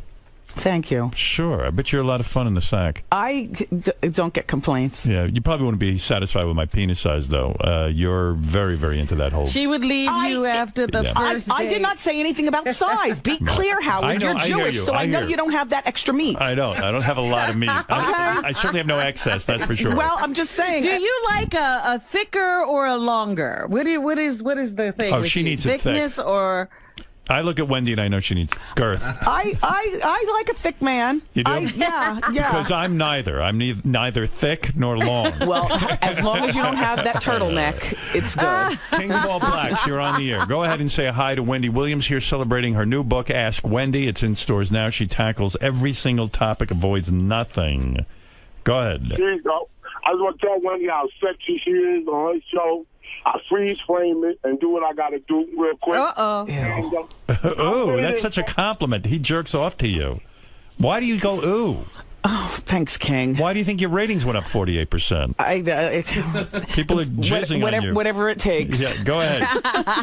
Sure. I like when she smiles and like opens her mouth real wide. I love when she does that. Right. Oh, my goodness. Talk about analyzing. Right.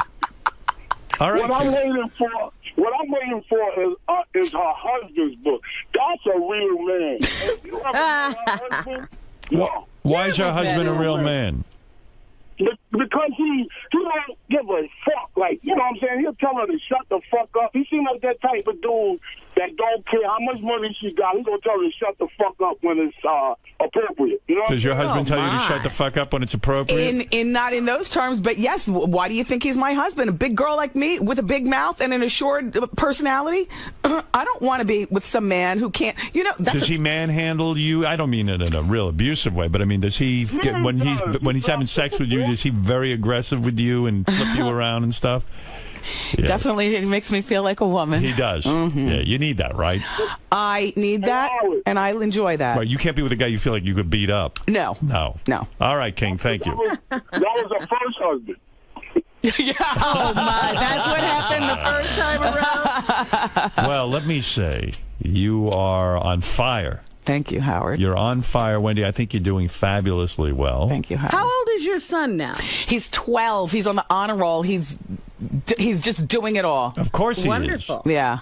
You probably bust his balls if he's not doing well in school, Well, right? he You stay on top of him. Yeah. Well, he understands that's his job to do well in school. I Yeah. hope he's circumcised. You already know. He is. You made sure you took care of that. Damn right, Hal. Yeah, absolutely. Wendy Williams is going to be in Chicago, the play. She's going to have her wig line. Mm-hmm. She's going to have a reality show. She's going to have her regular TV show. Yeah. There isn't anything the woman can't do. She's When's doing the it all. magazine? That's got to be coming. When is the magazine coming out? Well, I don't have a full magazine, but I do a column in Life and Style Weekly in the back. There you go. I've been doing that for years, though. Right. Yeah. Yeah. I mean, there's not a free minute in this woman's day. You'd be shocked. I take all my free time and I spend it by myself. Are you a very organized person? Yes, You must be. That's the You'd have trade-off to be, to getting high. You asked me, well, what's the trade-off? The trade-off is probably being organized to the point of getting on people's nerves. So I have to dial back sometimes. I'm constantly, air conditioner's killing me. Not in here, but in general. Right. This time of year, I'm constantly making lists. I try to be as organized as possible. And now, Howard, the show is live out of New York.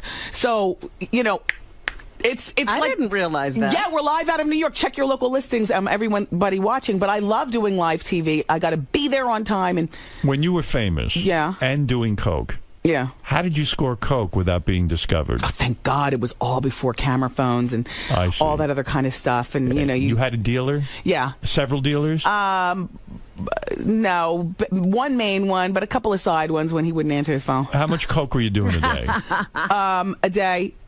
Easily an 8-ball every 2 days. No kidding. What is an 8-ball? See, I don't even 3 know grams, what that is. and it'd be all on me. And I was a secret doer.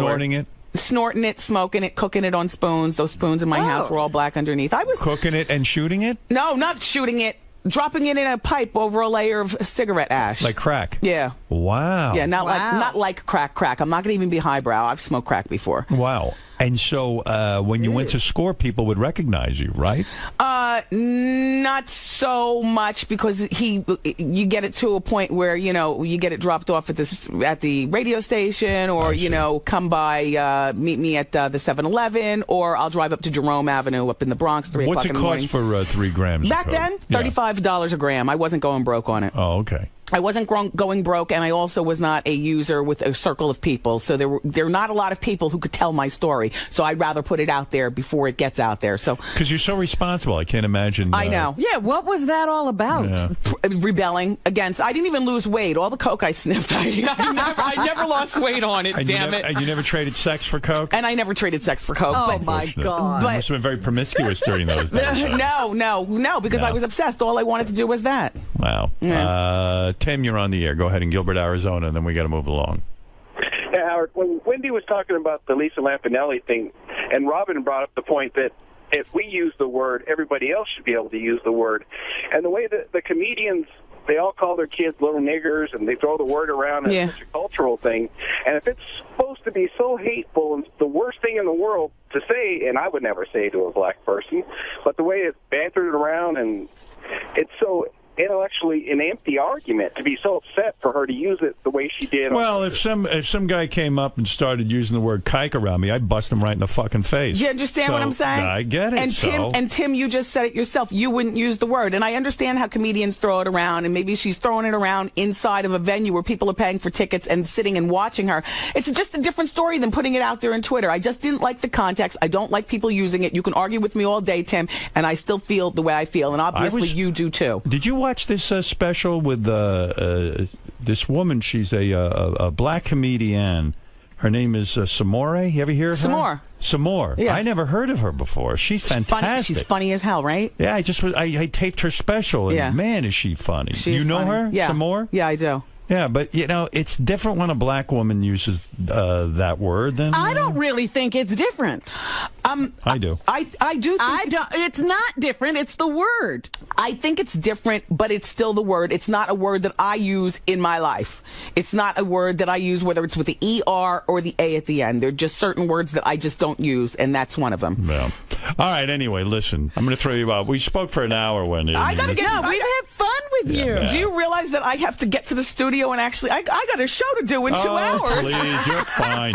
Listen, Wendy Williams, I love you, and I think Howard, you're terrific. You know, it's just always amazing to me that you've gone from somebody who has really seen me through a lot of traffic and a lot of crap for years to somebody who I consider to be one of my showbiz friends. Oh, so well, thank you. It's always an honor. Feeling is mutual. Thank you, Howard. And if you're a moil out there, Wendy wants everyone circumcised.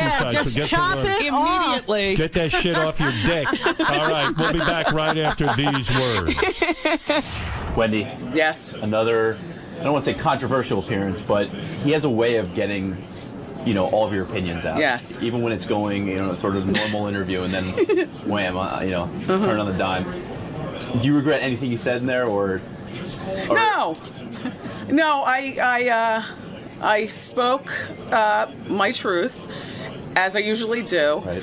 And it's a lot easier to speak my truth when I'm with somebody who's asking provocative questions. That's what I appreciate about Howard. Especially with your background in radio, you know how tough it is. You know what it takes to come in and day out and do this.